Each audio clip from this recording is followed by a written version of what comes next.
ஒரு அரசனும் அமைச்சரும் ஒரு நாள் ரொம்ப சாவகாசமாக பேசிக்கிட்டு இருந்தாங்களாம். அரசன் அமைச்சரை பார்த்து ஒரு கேள்வி கேட்டிருக்கார்.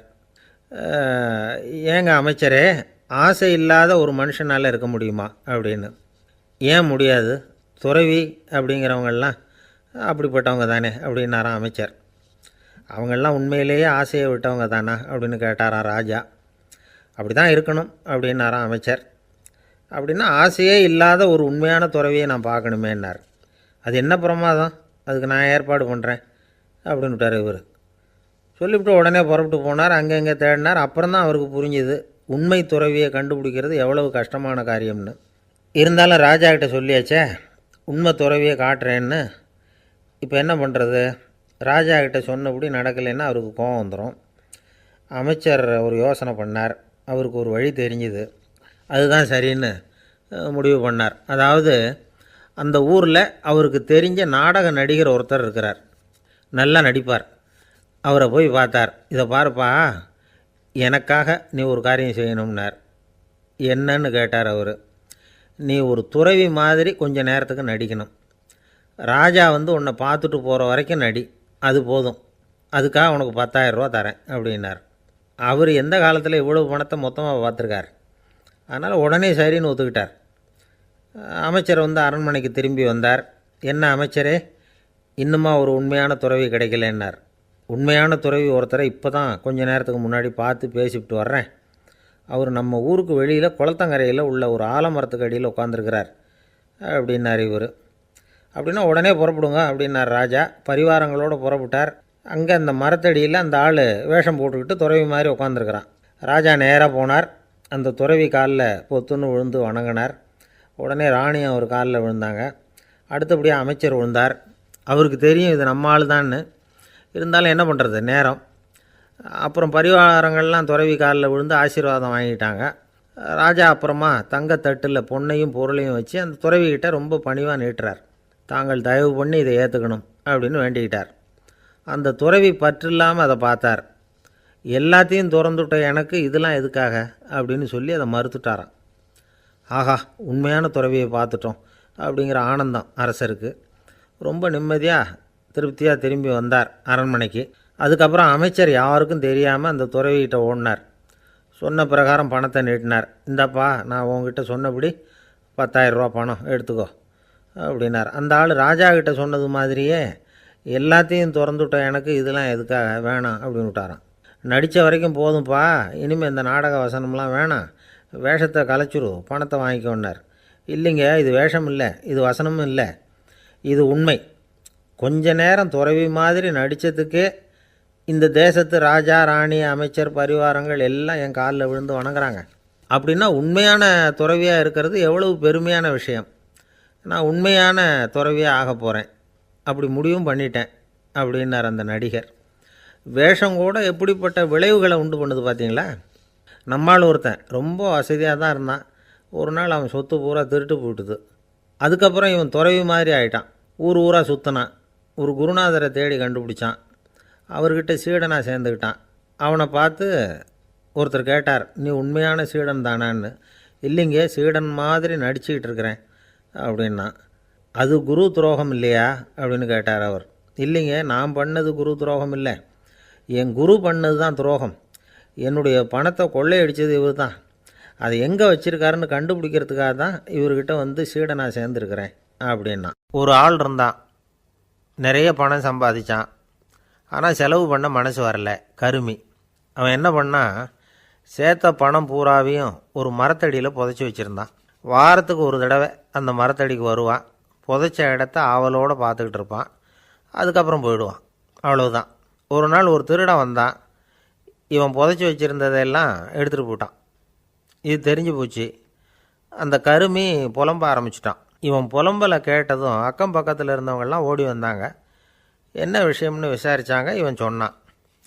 ஒரு பெரியவர் கேட்டார், ஏன்ப்பா வாரம் இந்த இடத்த பார்க்குறதாக சொன்னியே, எப்போவாவது இதில் இருக்கிற பணத்தை எடுத்து செலவு பண்ணியிருக்கியா அப்படின்னு கேட்டார். நான் அப்பப்போ அதை பார்க்குறது தான் வழக்கம், அதை தொட்டதே இல்லைன்னு அவன். சரி, அப்படின்னா இப்போவும் நீ அதே மாதிரி வாரம் ஒரு தடவை இந்த இடத்த பார்த்துட்டு போகலாமே அப்படின்னாராம் அந்த பெரியவர். அதுவும் சரிதானே. எவ்வளவு காலமானாலும் அவன் அந்த பணத்தை எடுத்து செலவு பண்ண போகிறதில்ல. அப்படி இருக்கிறப்ப உள்ளே பணம் இருந்தாலும் ஒன்று தான், இல்லாமல் போனாலும் ஒன்று தான்.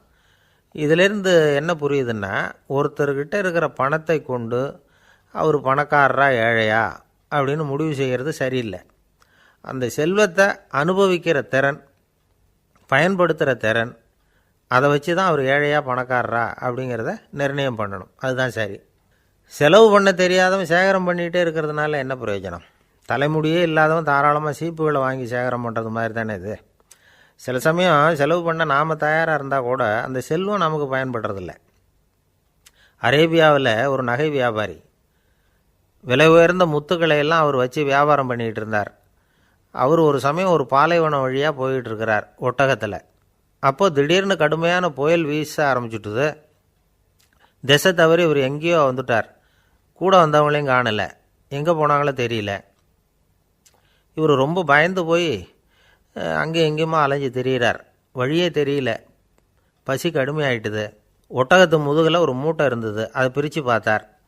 உள்ளே ஏதாவது இருக்கான்னு தேடி பார்க்குறார். அது வரைக்கும் கண்ணில் தட்டுப்படாத அபூர்வமான ஒரு பை கண்ணில் பட்டுது. ஆஹா, அதில் ஏதாவது சாப்பிட்றதுக்கு இருக்கும் அப்படின்னு நினச்சி ஆவலாக அதை பிரித்து பார்க்குறார். அந்த பையில் விலை உயர்ந்த முத்துக்கள் நிறைய இருந்துதான். அப்போ தான் அவர் நினச்சாராம், விலை உயர்ந்த முத்துக்கள் கூட சாப்பிட்றதுக்கு உணவாக முடியாது அப்படிங்கிறத புரிஞ்சுக்கிட்டாராம். எந்த நேரத்தில் எது நமக்கு தேவையோ அது நமக்கு தாராளமாக கிடைக்கணும். அப்படி அது கிடைக்கிறதுக்கு நம்மக்கிட்ட இருக்கிற செல்வம் பயன்படணும். அது நமக்கும் பயன்படலாம், நம்ம மூலமாக அடுத்தவங்களுக்கும் பயன்படலாம். அதுதான் செல்வத்தின் பயன். ஒரு மரத்தடியில் ஒருத்தன் உட்காந்து அழுதுகிட்டு இருந்தான். அந்த பக்கமாக வந்த இன்னொருத்தன் ஏப்பா அழுதுகிட்டு இருக்கிறேன்னு கேட்டான். இந்த இடத்துல தான் பூமிக்கு அடியில் பணம் இருக்குது, புதைச்ச இடம் தெரியல, அதான் அழறேன் அப்படின்னா. நல்லா ஞாபகப்படுத்திப்பார், எந்த இடத்துல புதைச்ச அப்படின்னு கேட்டான் இவன். அது எப்படி எனக்கு தெரியும், புதைச்சி வச்சிருக்கிறவன் நான் இல்லையே, எங்கள் எதிர்த்த வீட்டுக்காரன் அப்படின்னானா இவன். அந்த ஆள் என்னை கண்ணாப்புண்ணான்னு திட்டிவிட்டான் சார், அதை நினச்சா எனக்கு ரொம்ப வருத்தமாக இருக்குது அப்படின்னு சொல்லி கவலைப்பட்டார் ஒருத்தர். இதில் கவலைப்படுறதுக்கு என்ன இருக்குது அப்படின்னார் ஒரு பெரியவர். அவர் ஒரு மகான். என்ன சார் இப்படி சொல்கிறீங்க, ஒருத்தர் நம்ம பார்த்து திட்டுனா வருத்தமாக இருக்காதா அப்படின்னார். அது எப்படி வருத்தமாக இருக்கும், திட்டுறதுங்கிறது என்ன, அது வெறும் சத்தம் தானே அப்படின்னார் அந்த பெரியவர். நம்ம ஆளுக்கு தலையை பிச்சுக்கலாம் போல் இருந்தது. இருக்காத அப்படின்னா நமக்கே அப்படி தானே தோணுது. அந்த பெரியவர் சொல்கிறது ரொம்ப பெரிய விஷயம். அதை நாம் புரிஞ்சிக்க முயற்சி பண்ணலாம்னா நடைமுறை வாழ்க்கைக்கு அது ஒத்து வர்றது மாதிரி தெரிய மாட்டேங்குது. இருந்தாலும் அந்த பெரியவர் அதுக்கு என்ன தான் விளக்கம் கொடுக்குறாருன்னு பார்ப்போமே. ஒரு ரயில் போயிட்டுருக்கு, அதில் ஒரு சாது போயிட்டுருக்கார். அந்த ரயில் அவர் ஹரித்வாரம் போயிட்டுருக்கார். அவர் ரயிலில் ஏகப்பட்ட கூட்டம்.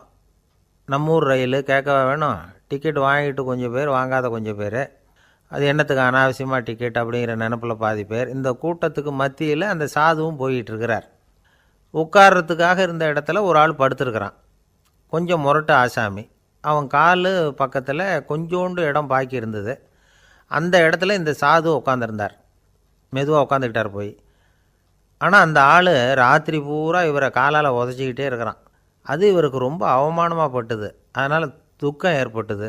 இருந்தாலும் அதை ஒரு மாதிரியாக சகிச்சுக்கிட்டே இவர் வந்து சேர்ந்தார். பொழுது விடிஞ்சது. அந்த சாது ஹரித்வார் வந்து சேர்ந்தார். அங்கே ஒரு பெரிய ஞானியை சந்தித்தார்.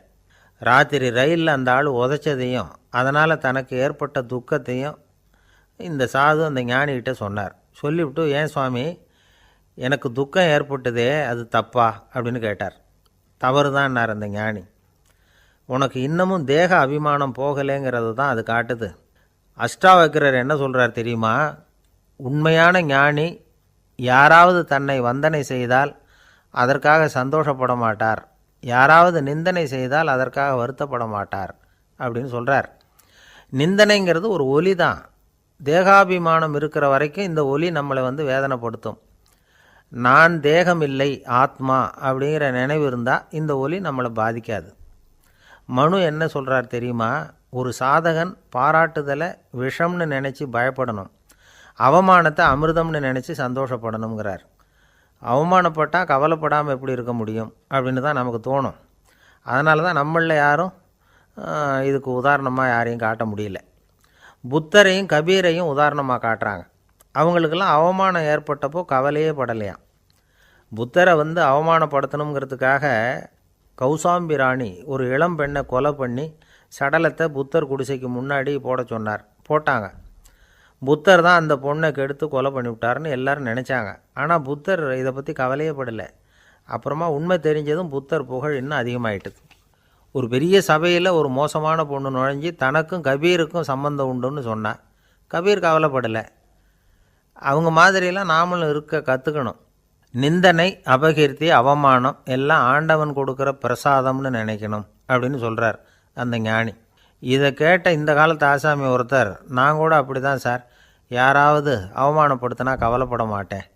நேற்று கூட ஒருத்தர் என்ன பலார்னு அரைஞ்சுட்டார், நான் கொஞ்சம் கூட கவலைப்படலை, பேசாமல் வந்துட்டேன்னார். ஏன் அப்படி வந்துட்டீங்க அப்படின்னேன். அவர் அரைஞ்சதுலேயும் ஒரு அர்த்தம் இருந்தது, அதனால தான் அப்படி வந்துட்டேன்னார். ஏன் அரைஞ்சாருன்னு கேட்டேன். 10 வருஷத்துக்கு முன்னாடி 15 ரூபா அவர்கிட்ட கடன் வாங்கினேன், அதை கேட்டு கேட்டு பார்த்துட்டு கடைசியாக தான் அரைஞ்சார் அப்படின்னார். ஆண்டவனுடைய பிரசாதம் இவருக்கு அடிக்கடி கிடைக்கும் போல இருக்குது. ஒரு பல்கலைக்கழகம், அங்கே ஒரு இலக்கிய பேராசிரியர், அவர் பாடம் நடத்திக்கிட்டு இருந்தார். ராபர்ட் ப்ரௌனிங் எழுதிய கவிதைகளை பற்றி சொல்லிகிட்டு இருக்கிறார். மாணவர்களும் ரொம்ப அக்கறையாக அதை கேட்டுக்கிட்டு இருக்கிறாங்க. ஒரு குறிப்பிட்ட கவிதையை பற்றி சொல்லும் பொழுது அந்த பேராசிரியருக்கே ஒரு சந்தேகம். அதாவது அந்த கவிதையின் சரியான அர்த்தம் என்னங்கிறதுல சந்தேகம். பேராசிரியர் யோசனை பண்ணார். அந்த கவிதையை முழுசாக புரிஞ்சிக்க முடியல. அதனால் மாணவர்களை பார்த்து சொன்னார், மாணவர்களே, ஒரு நாள் பொறுத்துக்குங்க. இந்த கவிதையை எழுதின கவிஞர் எங்கள் வீட்டுக்கு பக்கத்தில் தான் இருக்கிறார். இன்றைக்கி சாயந்தரம் நான் அவரை நேரிலேயே போய் பார்க்குறேன். பார்த்து இதுக்கு என்னங்க அர்த்தம்னு கேட்டுக்கிட்டு வந்துவிடுறேன். அதுக்கப்புறம் உங்ககிட்ட சொல்கிறேன் அப்படின்னாராம். அன்றைக்கி சாயந்தரமே அந்த பேராசிரியர் கவிஞரை தேடிக்கிட்டு போயிட்டார். கவிஞர் அவங்க வீட்டில் அவர் பாட்டு உட்காந்துருந்தாராம். இவர் போய் அவர் முன்னாடி உட்காந்தார். அப்புறம் கேட்டார், ஐயா, அந்த கவிதையின் முழு பொருள் என்னன்னு தெரிஞ்சுட்டு போகிறதுக்காக வந்திருக்கிறேன் அப்படின்னாராம்.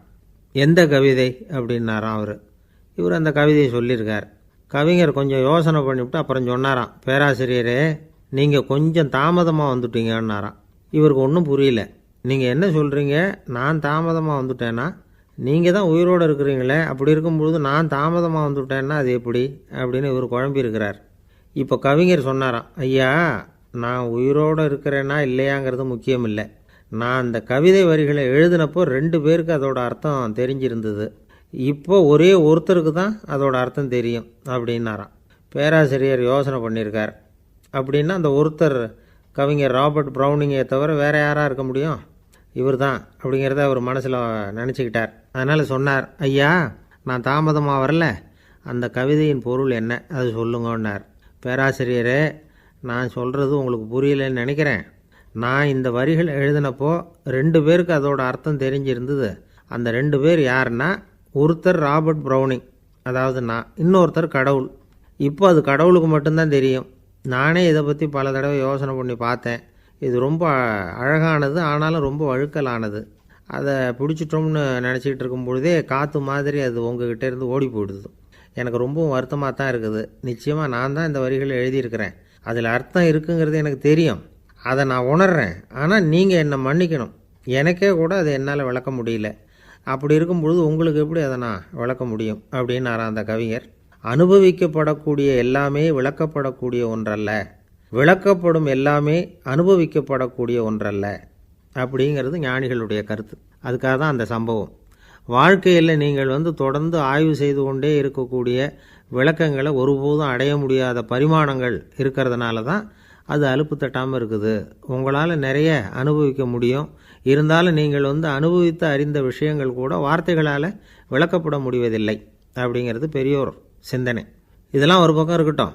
நமக்கு தெரிஞ்ச பேராசிரியர் ஒருத்தர் 1 மணி நேரம் ரொம்ப விவரமாக வகுப்பு எடுத்தார். கடைசியாக சொன்னார், மாணவர்களே, ரொம்பவும் எளிமையாக விளக்கமாக எல்லா விவரமும் சொல்லியிருக்கிறேன்.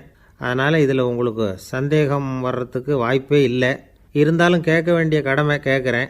இது வரைக்கும் நடத்தினதில் யாருக்காவது ஏதாவது சந்தேகம் உண்டா அப்படின்னு கேட்டாராம். எனக்கு ஒரே ஒரு சந்தேகம்தான் சார் அப்படின்னு எழுந்திரிச்சு நிற்கிறான் ஒருத்தன். என்னன்னு கேட்டாராம். இது வரைக்கும் நீங்கள் என்ன பாடம் சார் நடத்துனீங்க அப்படின்னானான் அவன். அம்மாக்காரங்களுக்கு அடிக்கடி ஏற்படுற கவலை ஒன்று உண்டு. அதாவது குழந்தை சரியாக சாப்பிட மாட்டேங்குதே அப்படிங்கிற கவலை. இவங்கெல்லாம் ஒரு விஷயத்தை நல்லா புரிஞ்சுக்கணும். குழந்தைகள்ங்கிறவங்க பெரியவங்க மாதிரி இல்லை. அவங்க கடிகாரத்தில் மணியை பார்த்துட்டு சாப்பிட்றதுக்கு உட்கார்ற ரகம் கிடையாது. பசிச்சா சாப்பிடுவாங்க, இல்லைன்னா விளையாடுவாங்க அல்லது தூங்குவாங்க. அது புரியாமல் அவங்கள கட்டாயப்படுத்தி அல்லது மிரட்டி சாப்பிட வைக்கிறது ரொம்ப தப்பு. ஒரு 8 மாத குழந்தைக்கு 3 மணி நேரத்துக்கு ஒரு தடவை பசிக்கும். அந்த நேரம் பார்த்து சாப்பாடு கொடுத்தா அடம் பண்ணாமல் அது பாட்டுக்கு சாப்பிட்ரும். அதே குழந்தைக்கு 1 வயசு ஆகிறப்போ 4 மணி நேரத்துக்கு ஒரு தடவை பசிக்கும். இந்த வயசில் இயற்கையாகவே பசி குறைஞ்சிருக்கும். அது புரியாமல் என் குழந்தை முன்னாடி மாதிரி இப்போ சரியாக சாப்பிட மாட்டேங்கிறான் அப்படின்னு சில பேர் டாக்டர்கிட்ட போய் சொல்லிக்கிட்டு இருப்பாங்க. இன்னொரு விஷயம், ஒரு குழந்தைக்கு வயசு அதிகமாகிற வேகத்துக்கு உடம்பு எடையும் அதிகமாகிக்கிட்டே போகாது. உடம்பு எடை அதிகமாகிற வேகம் குறைஞ்சிக்கிட்டே வரும். 6 மாத குழந்தைக்கு ஒரு வாரத்தில் 150 கிராம் எடை கூடும். ஒரு வயசில் வாரத்துக்கு 71 கிராம் எடை கூடும். இது புரியாமல் அதிகமாக சாப்பாட்டை கொடுத்து குழந்தைய கஷ்டப்படுத்தக்கூடாது. ஏன்னா அளவுக்கு மீறின உணவு அஜீரணத்தை உண்டு பண்ணிவிடும். குழந்தைக்கு ஒரு தட்டில் கொஞ்சமாக ஆகாரத்தை வச்சு கொண்டுகிட்டு போய் கொடுக்கணும். மலை மாதிரி குவிச்சு வச்சா அதை பார்த்ததுமே பசி அடங்கி போயிடும். அடித்து மிரட்டி பயமுறுத்தி குழந்தைய சாப்பிட வைக்கிற பழக்கம் இருக்குது பாருங்கள், அதுக்கு ஃபுட் ஃபோர்ஸிங் அப்படின்னு பேர். இப்படி பண்ணுனா குழந்தைக்கு சாப்பாட்டில் விருப்பம் குறைஞ்சிரும், அதை கண்டாவே வெறுக்க ஆரம்பிச்சிடும். அது மாதிரி உளம் சார்ந்த பசி குறைவு, சைக்கோஜெனிக் அனோரெக்சியா, அது ஏற்படுமா. சாப்பாடுங்கிறதே ஒரு தண்டனை மாதிரி தோணும். குழந்தைகளுக்கு பிடிச்ச மாதிரியான ஆகாரத்தை கொடுக்கணும். சத்து அதிகம் இருக்குங்கிறதுக்காக அதுக்கு பிடிக்காத ஆகாரத்தை கொடுத்து கட்டாயப்படுத்தக்கூடாது. குழந்தைகளுக்கு 2 வயசு ஆகிறப்போ இயற்கையாகவே எதிர்மறை குணம் உண்டாகும். அதாவது அந்த எதிர்மறையாக பேசுகிறது. இது மாதிரி சமயங்களில் நாம் என்ன சொல்கிறோமோ அதுக்கு நேர்மாறாக நடந்துக்கும். ஏட்டிக்கு போட்டி. சாப்பிட சொன்னால் விளையாட போவோம், விளையாட சொன்னால் சாப்பாடு கேட்கும். இதை புரிஞ்சுக்கிட்டு நடந்துக்கணும். குழந்தை சொன்ன பேச்சை கேட்கலேன்னு கோவப்படக்கூடாது. குழந்தை வளர வளர பிடிவாத குணம் வர்றது சகஜம். கேட்டதை வாங்கி கொடுத்தா தான் சாப்பிடுவேன் அப்படின்னு பிடிவாதம் பண்ணும். வாங்கி கொடுத்துடுறது தான் உத்தமம். நீங்களும் அதுக்கிட்ட பிடிவாதம் பண்ணிகிட்டு இருக்கக்கூடாது. ஏன்னா கேட்டது கிடைக்கலையேங்கிற ஏமாற்றம் கூட குழந்தையோட பசியை குறைச்சிரும். கேட்டது கிடைச்சிட்டா பசி அதிகமாகும். கொடுத்ததை மலமலன்னு சாப்பிட்றோம். குழந்தைகளுக்கு கண்ட கண்ட நேரத்தில் சாப்பிட்றதுக்கு எதையாவது வாங்கி கொடுத்துக்கிட்டு இருந்தால் சாப்பாட்டு நேரத்தில் சாப்பிடாமல் அடம் பண்ண ஆரம்பிச்சிடும். பள்ளிக்கூடம் போகிற பிள்ளைங்க காலை உணவை சரியாக சாப்பிட மாட்டாங்க. அச்சம், அவசரம், பரபரப்பு இதெல்லாம் தான் காரணம். பள்ளிக்கு புறப்படுறதுக்கு ஒரு 3/4 மணி நேரத்துக்கு முன்னாடியே சாப்பாடு போட்டுருங்க, அது சரியாக போடும். படிக்கிற குழந்தைகள் உடல் சோர்வு, மனச்சோர்வு இது காரணமாக கூட சாப்பிட மறுக்கிறது உண்டு. இப்போ உதாரணமாக சாயந்தரம் விளையாடி விட்டு வீட்டுக்கு வந்ததும் சாப்பிட சொன்னால் வேணாம்பாங்க. இது உடல் சோர்வு. ரொம்ப நேரம் வீட்டு பாடங்களை செஞ்சு முடித்த கையோடு சாப்பிட சொன்னாலும் அவங்களால சரியாக சாப்பிட முடியாது. இது உளச்சோர்வு, அதாவது மனச்சோர்வு. இதை தவிர குழந்தைகளுக்கு உடல்நலக்குறைவு ஏற்பட்டால் கூட சாப்பிட மறுக்கிறது உண்டு. சில மருந்து மாத்திரைகள் கூட பசியை குறைச்சிரும். அதனால் சரியாக தெரிஞ்சுக்கிட்டு குழந்தைகளை சாப்பிட வைக்கணும். அது புரியாமல் கையில் சாப்பாட்டு தட்டை வச்சுக்கிட்டு குழந்தைகளை விரட்டிக்கிட்டு அலையக்கூடாது. ஒரு சின்ன பையன் சொன்னான், எங்கள் அம்மா சாப்பாடு போடுறது தெரிஞ்சால் நான் உடனே வீட்டை விட்டு வெளியில் ஓடி போடுவேன் அப்படின்னா. ஏன் அப்படி பண்ணுறேன்னு கேட்டோம்.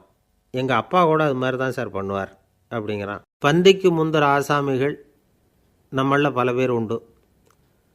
அப்படி முந்தறதுக்கு கூட முயற்சி பண்ணுறவங்க நிறைய பேர் இருக்கிறாங்க. இதில் என்ன ஒரு விஷயம்னா, பந்திக்கு முந்தறது கூட தப்பு இல்லை. ஆனால் அப்படி ஒரு விருந்தில் ஆளாக போய் உட்காந்து சாப்பிட்டா கூட வெளியில் வர்றப்ப என்ன பெரிய விருந்து வச்சுட்டான், சாம்பாரில் உப்பு இல்லை, ரசத்தில் காரம் இல்லை அப்படின்னு குறை சொல்லிகிட்டே வர்றது இருக்குது பாருங்கள். அது சரியில்லை, நாகரிகமும் இல்லை. கல்யாண பத்திரிகையில் என்ன போட்டிருக்குது, என் பொண்ணுக்கும் இன்னார் பையனுக்கும் கல்யாணம், எல்லாரும் குடும்பத்தோடு வந்திருந்து மணமக்களை ஆசீர்வதிக்கணும், இப்படி தானே போட்டிருக்கோம். குடும்பத்தோடு விருந்து சாப்பிட்டு சாப்பாடு எப்படி இருக்குன்னு அபிப்பிராயம் சொல்லிவிட்டு போங்க அப்படின்னா போட்டிருக்கு கல்யாண பத்திரிகையில். ஒருத்தர் வீட்டு விசேஷத்துக்கு போயிருக்கோம்னா எவ்வளவோ அசௌகரியங்கள் நமக்கு ஏற்படலாம். ஏராளமான கூட்டம் வந்திருக்கும். எல்லாரையும் அவங்க தனித்தனியாக கவனிச்சிக்கிட்டு இருக்க முடியாது. நாம் தான் அனுசரித்து நடந்துக்கணும். நாமளாக போய் வாழ்த்த வேண்டியவங்களை வாழ்த்தி விட்டு சேரணும். அதை விட்டுட்டு பத்திரிக்கை கொடுத்தானேன்னு போனேன், கவனிப்பே சரியில்லை அப்படின்னு புலம்பிக்கிட்டு இருக்கக்கூடாது. ஒரு விருந்துக்கு போனால் அங்கே எப்படி நடந்துக்கணும் அப்படிங்கிறத பற்றி கூட அனுபவசாலிகள் சில விவரங்கள்லாம் சொல்லியிருக்கிறாங்க. இந்த காலத்தில் கல்யாணம், பிறந்த நாள், அது இதுன்னு நிறைய விருந்துகள் நடக்குது. அதெல்லாம் எதுக்காக? மனித உறவுகளை வளர்த்துக்கிறதுக்காக தான், வேறு எதுக்கு? ஒரு விருந்துக்கு போனால் அமைதியாக பொறுமையாக போய் உட்காரணும். அடித்து பிடிச்சிக்கிட்டு இடத்த பிடிக்க போகிறேன் அப்படின்னு நிற்கக்கூடாது. முதல் பந்தி நடந்துக்கிட்டு இருந்தால் அது முடிஞ்சு இலை எடுத்து சுத்தம் பண்ணதுக்கு அப்புறம் போய் உட்கார்றது தான் நாகரீகம். இலை எடுக்கிறதுக்கு முன்னாடியே அங்கே போய் உட்காந்தா நல்லா இருக்காது. நீங்கள் சாப்பிட்டுட்டு உட்காந்துருக்கீங்களா, சாப்பிட்றதுக்கு உட்காந்துருக்கீங்களா, பார்க்குறவங்களுக்கு சந்தேகம் வந்துடும்.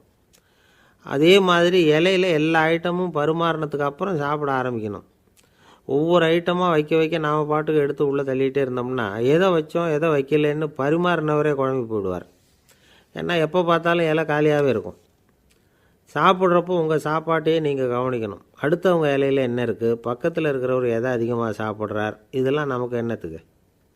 எல்லாரும் சாப்பிட்டு முடிக்கிற வரைக்கும் பொறுமையாக இருக்கிறது தான் நல்லது. நீங்கள் மட்டும் திடீர்னு பாதியில் எழுந்திரிச்சு பக்கத்தில் இருக்கிறவங்களுக்கு சங்கடமாக இருக்குமேங்கிறதெல்லாம் யோசிக்காமல் நீங்கள் பாட்டு எழுந்திரிச்சு போகக்கூடாது. பக்கத்தில் உள்ளவங்க உங்களை எழுந்திரிக்க சொன்னால் எழுந்திரிச்சு போகலாம். விருந்துகளில் சாப்பாட்டை வீணாக்கிறதே ஒரு நாகரிகமாக போட்டுது இந்த காலத்தில். சாப்பாட்டுக்கே கஷ்டப்பட்டுக்கிட்டு பல பேர் இந்த உலகத்தில் இருக்கிறப்போ சாப்பாட்டை வீணாக்கிறது எவ்வளோ பெரிய மோசங்கிறத நினச்சி பார்க்கணும். வேணுங்கிற அளவுக்கு கேட்டு வாங்கி சாப்பிட்றது தான் முறை. விருந்தில் இந்த பஃபே அப்படின்னு சொல்லி ஒரு முறை சொல்கிறாங்கல்ல, அதாவது உணவு வகைகளையெல்லாம் பொதுவாக ஒரு இடத்துல வச்சுடுறது, நமக்கு தேவையானதை நாமே எடுத்து ஒரு தட்டில் போட்டுக்கிட்டு சாப்பிட வேண்டியது. இதில் கூட சில பேர் தேவைக்கு அதிகமாக எடுத்து போட்டுக்கிட்டு வீணாக்குறாங்க. சில சமயம் கடைசியாக சாப்பிட போகிறவங்களுக்கு எல்லா ஐட்டமும் கிடைக்காம போகலாம். அதை போய் பெருசு பண்ணிகிட்டு இருக்கக்கூடாது. என்ன சார் இந்த அளவுக்கு கூடவா நாகரிகம் தெரியாமல் இருக்கிறோம், இதை போய் பெருசாக சொல்ல வந்துட்டீங்களே அப்படின்னு நினைக்கலாம். ஒருத்தர் 2 பேருக்கு இந்த விவரம் தேவைப்படலாம். அவங்க காதலையும் இது விழட்டுமேங்கிறதுக்காக தான் இது. ஒரு பெரிய கல்யாண விருந்து நடந்துக்கிட்டு இருந்தது. விருந்து மண்டபத்து வாசலில் ஒருத்தர் நின்றுக்கிட்டு வர்றவங்களையெல்லாம் ரொம்ப மரியாதையாக வணங்கி உள்ளே அனுப்பி வச்சுக்கிட்டு இருந்தார். எப்படி தெரியுமா? வர்றவங்க கையெல்லாம் பிடிச்சி முத்தம் கொடுத்து அதுக்கப்புறம் உள்ளே அனுப்பி வச்சுக்கிட்டு இருந்தாராம். கூட்டம்லாம் முடிஞ்சதுக்கப்புறம் அவர்கிட்ட போய் கேட்டிருக்கிறாங்க, சார் நானும் எவ்வளவோ விருந்துகளுக்கு போயிருக்கிறேன், இருந்தாலும் இவ்வளவு மரியாதையாக வர்றவங்க கைக்கெல்லாம் முத்தம் கொடுத்து வரவேற்கிறத இங்கே தான் பார்க்குறேன் அப்படின்னு சொன்னாங்க. அதுக்கு அவர் சொன்னார், அட போங்க சார், நான் முத்தம் கொடுக்கல, முந்தின பந்திக்கு சாப்பிட்டவங்களே அடுத்த பந்திக்கும் வர்றாங்களான்னு மோந்து பார்த்து அனுப்பி வச்சுக்கிட்டு இருந்தேன் அப்படின்னார். ஒருத்தர் மனசில் நிம்மதி இல்லாமல் உட்காந்துருந்தார். என்ன சார் விஷயம் அப்படின்னு விசாரித்தேன். அகலக்கால் வச்சுட்டேன், அதுதான் அவதிப்படுறேன்னார். விவரமாக சொல்லுங்கன்னு. வீடு கட்டணும்னு ஆரம்பித்தேன், வேலை பாதியிலேயே நிற்கிது, கையில் பணம் இல்லை அப்படின்னார். இது மாதிரி ஆசாமிகள் பல பேரை நீங்கள் பார்த்துருக்கலாம். இவங்கெல்லாம் சுலபமாக மன அழுத்தத்துக்கு ஆளாயிடுறாங்க. மன உளைச்சல், அதாவது ஸ்ட்ரெஸ் அப்படின்னு சொல்கிறோமே, அதுக்கு அடிப்படையான சில காரணங்கள் உண்டு. அதாவது மிகையாக திட்டமிடுதல் அப்படிங்கிறதும் ஒரு முக்கியமான காரணம். நடைமுறை சாத்தியம் என்னங்கிறத மனசில் வச்சுக்கிட்டு எந்த திட்டத்தையும் தீட்டணும், அப்போ தான் அது சரியாக வரும். 2வது காரணம் என்ன தெரியுமா? ஒரே நேரத்தில் பல்வேறு செயல்களில் ஈடுபடுறது. தொலைபேசியில் பேசிக்கிட்டே கையில் இருக்கிற கடிதத்தை படிச்சுக்கிட்டே எதிரில் உட்காந்துக்கிட்டு இருக்கிறவருக்கும் அப்பப்போ பதில் சொல்லிக்கிட்டு மனசில் பல்வேறு சிந்தனைகளை அப்படியே ஓட விட்டுக்கிட்டு இருக்கிறது, இதுவும் மன அழுத்தத்தை உண்டாக்குது. 3வது காரணம், எதிலேயும் வெற்றி மட்டும் எதிர்பார்க்குற ஒருதலைப்பட்சமான ஆர்வம். நாம் தொட்டதெல்லாம் வெற்றியாகவே முடியணும் அப்படின்னு எதிர்பார்க்குறவங்க ஏதாவது ஒன்றில் தோல்வியை கண்டால் தோண்டு போயிடுறாங்க. எப்படியும் முடியலாம்ங்கிற எண்ணம் ஏற்கனவே நமக்குள்ளே இருந்துட்டுதுன்னா அந்த அவஸ்தை வராது. அதனால் அதுவும் நம்ம வளர்த்து கொள்ள வேண்டிய ஒரு குணம். மன உளைச்சல் ஏற்படுறதுக்கு இன்னொரு காரணம், எதையும் வேகமாக செஞ்சுடணும் அப்படிங்கிற துடிப்பு. அந்த துடிப்பே மனசை அழுத்த ஆரம்பிச்சிடும். எந்த ஒரு காரியத்திலையும் தாமதமோ இடையூறோ ஏற்பட்டால் அதை பொறுத்துக்கிற மனப்போக்கம் வேணும். அது இல்லாதவங்க அழுத்தத்துக்கு ஆளாயிடுறாங்க. சில பேர் வேலைன்னு எந்த நேரம் பார்த்தாலும் வேலையே கதின்னு கிடப்பாங்க. பொழுதுபோக்குக்கோ உடற்பயிற்சிக்கோ குடும்பத்தில் உள்ளவங்க அல்லது நண்பர்கள் கூட கலந்துரையாடவோ கொஞ்சம் கூட நேரம் ஒதுக்க மாட்டாங்க. இந்த சுபாவம் மன அழுத்தத்தை உண்டு பண்ணும். இதையெல்லாம் புரிஞ்சுக்கிட்டு அதிலிருந்து விடுபடுறது எப்படின்னு யோசிக்கணும். வல்லுநர்கள் இது தொடர்பாக சில யோசனைகளை சொல்லி வச்சுருக்கிறாங்க. அது என்னென்னா, வாழ்க்கைங்கிறது பிரச்சனைகளால் பின்னப்பட்ட ஒன்று, அது எப்போவுமே முடிவடையாத ஒரு தொடர்கதை அப்படிங்கிறத முதல்ல நாம் புரிஞ்சுக்கணும். ஒரே நேரத்தில் ஒரு காரியத்தில் மட்டுமே நாம் கவனம் செலுத்தணும். அடுத்தவங்க காரியத்தில் தலையிடக்கூடாது. எதையும் பேச ஆரம்பிக்கிறதுக்கு முன்னாடி நம்மை நாமே கேட்டுக்க வேண்டிய கேள்வி 2. ஒன்று, நான் சொல்ல போகிறது ரொம்ப முக்கியமானதா? 2வது, நான் சொல்கிறத அவங்க கேட்குறதுக்கு ஆசைப்படுறாங்களா? நான் பேசுகிறதுக்கு அது சரியான நேரம்தானா? இதை யோசித்து பார்த்ததுக்கப்புறம் எதையும் பேச ஆரம்பிக்கணும். முடிஞ்ச அளவுக்கு வளைந்து போகிற சுபாவத்தை வளர்த்துக்கணும். நம்ம நேரம் விலை மதிப்பு இல்லாதது, அதை வீணாக்கக்கூடாது. சிரிக்க தெரியலனாலும் பரவாயில்ல, முகத்தில் கொஞ்சம் புன்முறுவலாவது காட்டணும். இதெல்லாம் ரொம்ப முக்கியம். அடுத்தவங்க ஏதாவது செஞ்சால் உடனே நன்றி சொல்ல மறக்கக்கூடாது. தினமும் கொஞ்சம் நேரத்தை தனிமையில் செலவு பண்ணணும். மன உளைச்சலிருந்து விடுபடுறதுக்கு 3 முக்கிய வழிகள் சொல்கிறாங்க. அதை சுருக்கமாக ரெட் அப்படின்னு சொல்கிறாங்க. RED ஆங்கில எழுத்தில். அந்த முதல் எழுத்து R, அது என்னென்னா ரிலாக்ஸேஷன், அதாவது இடை ஓய்வு. 2வது E எக்ஸர்சைஸ், உடற்பயிற்சி. 3வது டயட், திட்டமிட்ட உணவு முறை. அதனால் தியானம், மூச்சு பயிற்சி இதெல்லாம் இந்த இடை ஓய்வுக்கு வழிகள். எந்த வேலையையும் தொடர்ந்து செய்யக்கூடாது. எல்லார்கிட்டையும் கலகலப்பாக பழகணும். மாதத்துக்கு ஒரு நாளாவது குடும்பத்தோடு வெளியில் போயிட்டு வரணும். சுலபமான உடற்பயிற்சிகளை செய்யலாம். உடற்பயிற்சிங்கிறது நமக்காக நாம் செய்கிற ஒரு நீண்டகால முதலீடு அப்படின்னு சொல்லுவாங்க. அதாவது லாங் டேர்ம் இன்வெஸ்ட்மெண்ட்டாக. அளவோடு சாப்பிட்ணும், மெதுவாக சாப்பிட்ணும். இதெல்லாம் கொஞ்சம் மனசில் வச்சுக்கிட்டு நடந்துக்கிட்டால் மகிழ்ச்சியாக வாழலாம். சில பேர் சாப்பாட்டு விஷயத்தில் ரொம்ப அக்கறை எடுத்துக்கிறது உண்டு. ஒரு குண்டு ஆசாமி சாப்பிட உக்காந்தார். முதல்ல ஒரு மாத்திரை சாப்பிட்டார். எதுக்குன்னு கேட்டோம். பசி எடுக்கிறதுக்குன்னார். சாப்பிட்டு முடித்தார். பிறகு மறுபடியும் ஒரு மாத்திரை சாப்பிட்டார். இது எதுக்குன்னு கேட்டோம். சாப்பிட்டது ஜீரணமாகறதுக்கு அப்படின்னார். ஒரு ஆஃபீஸில் வேலை பார்க்குற ஒருத்தர் ஏதோ தப்பு பண்ணிவிட்டார். உடனே மேலதிகாரி அவரை கூப்பிட்டு அனுப்புனார். நீ செஞ்சது தப்புன்னார் கோபமாக. இது ஒரு ரகம். சில அதிகாரிகள் இப்படி நீங்கள் செஞ்சது தப்புன்னு சொல்கிறதில்ல, நீங்கள் செஞ்சது சரி அப்படின்னு சொல்கிறதில்ல. எப்படி சொல்லுவாங்கன்னா, நீங்கள் செஞ்சது சரியில்லைன்னு நான் நினைக்கிறேன் அப்படின்னு சொல்லுவாங்களாம். அதாவது சில பேர் நீங்கள் செஞ்சது தப்புங்கிறாங்க, அதையே மாற்றி சொல்கிறார் இவர், நீங்கள் செஞ்சது சரியில்லைன்னு நினைக்கிறேன். இது ரெண்டும் அர்த்தம் ஒன்று தான், இருந்தாலும் வார்த்தைகள் வித்தியாசம். நிர்வாக திறமை இல்லாத ஒரு அதிகாரி யூ ஆர் ராங் அப்படின்னு சொல்லுவாராம். நிர்வாக திறமை உள்ள அதிகாரியாக இருந்தால் அதையே கொஞ்சம் மாற்றி I think you are not correct அப்படிம்பாராம். இதுதான் வித்தியாசம். இருந்தாலும் வார்த்தைகளை உபயோகப்படுத்துகிற விதத்தை வச்சு தான் வேலை நல்லா நடக்கிறதும் நடக்காததும் இருக்குது. விவரம் தெரிஞ்சவங்க என்ன சொல்கிறாங்க தெரியுமா? Be a leader not a boss அப்படிங்கிறாங்க. ஒரு லீடராக பாஸாக இருக்காதே அப்படிங்கிறாங்க. சரி, அப்படின்னா லீடருக்கும் பாஸுக்கும் வித்தியாசம் உண்டா அப்படின்னு கேட்டால் இருக்குன்னு சொல்கிறாங்க. லீடருங்கிறவர் வேறு, பாஸுங்கிறவர் வேறு. ஒரு லீடர் எப்படி நடந்துக்குவார், ஒரு பாஸ் எப்படி நடந்துக்குவார், இதை முதல்ல நாம் தெரிஞ்சுக்கணும். அவங்க எப்படி நடந்துக்குவாங்க அப்படிங்கிறதுக்கு சில விவரங்கள் இருக்குது. அதை கேட்டோம்னா நாம் புரிஞ்சுக்கலாம் அதை. அதாவது பாஸுங்கிறவர் விரட்டிக்கிட்டே இருப்பார், லீடருங்கிறவர் ஊக்கப்படுத்திக்கிட்டே இருப்பார். நாளைக்கு சாயந்தரத்துக்குள்ளே அந்த வேலையை செஞ்சு முடிக்கலைன்னா தொலைச்சி விடுவோம் தொலைச்சி அப்படிம்பார் அவர். இவர் எப்படி சொல்லுவார்னா, இது வரைக்கும் நீங்கள் செஞ்சுருக்கிற வேலை ரொம்ப அற்புதம் அப்படிம்பார். பாஸுங்கிறவர் அதிகாரத்தை நம்பி செயல்படுறவர், லீடருங்கிறவர் நல்லெண்ணத்தை நம்பி செயல்படுறவர். நம்மக்கிட்ட அதிகாரம் இருக்குது, பவர் இருக்குது, அதனால் காரியத்தை சாதிச்சுடலாம் அப்படின்னு நினைக்கிறவர் அவர். மற்றவங்கக்கிட்ட ஒரு நல்ல அபிப்பிராயத்தை சம்பாதிச்சுக்கிட்டு அது மூலமாக காரியங்களை சாதிக்கிறவர் இவர். பாஸுங்கிறவர் பயத்தை உண்டு பண்ணுவார், லீடருங்கிறவர் அன்பை பரவ செய்வார். அது செய்யலைன்னா ஆடிட்டில் தகராறாயிடும், இது செய்யலைன்னா இன்க்ரிமெண்ட்டு கட் ஆகிடும், இப்படி ஏதாவது சொல்லி பயமுறுத்திக்கிட்டே இருப்பார் அவர். இவர் அப்படி இல்லை. உடம்பு இப்படி இருக்குது, வீட்டில் எல்லோரும் சௌக்கியமாக இருக்கிறாங்களா, ஆஃபீஸில் எல்லாம் வசதியாக இருக்குதா, நான் ஏதாவது உதவி செய்யணுமா அப்படின்னு அன்புக்கு முக்கியத்துவம் கொடுப்பார். பாஸுங்கிறவர் எதுக்கெடுத்தாலும் நான் சொல்லிகிட்டு இருப்பார், லீடருங்கிறவர் நாமன்னு சொல்லிகிட்டு இருப்பார். பாஸுங்கிறவர் தப்புக்கு காரணம் யாருன்னு பார்ப்பார், லீடருங்கிறவர் தப்பு என்னன்னு பார்ப்பார். இதுதான் ரெண்டு பேருக்கு வித்தியாசம். The boss shows who is wrong, the leader shows what is wrong அப்படின்னு சொல்லுவாங்க.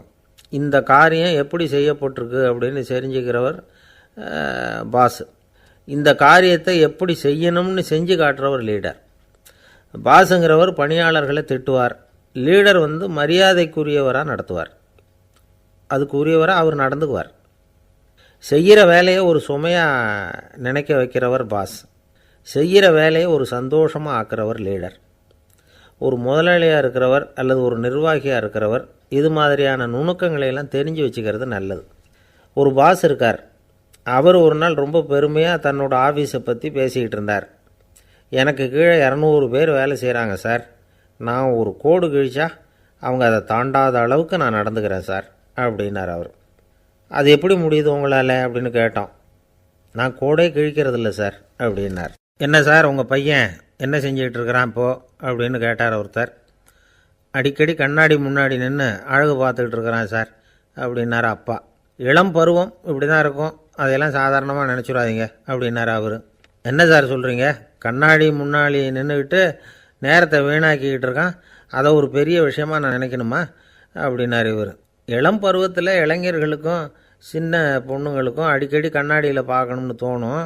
அது வெறுமனே அழகு பார்க்குறது மட்டும் இல்லை, அவங்க தங்களையே தேடி கண்டுபிடிக்கிற ஒரு முயற்சி அது. இது ஒரு மனோதத்துவ விளைவு. இது வரைக்கும் சின்ன பிள்ளையாக இருந்துட்டோம், இனிமேல் நாமளும் மற்றவங்க மாதிரி மனிதர்கள் தான் அப்படிங்கிற உணர்வு அவங்களுக்கு வருது.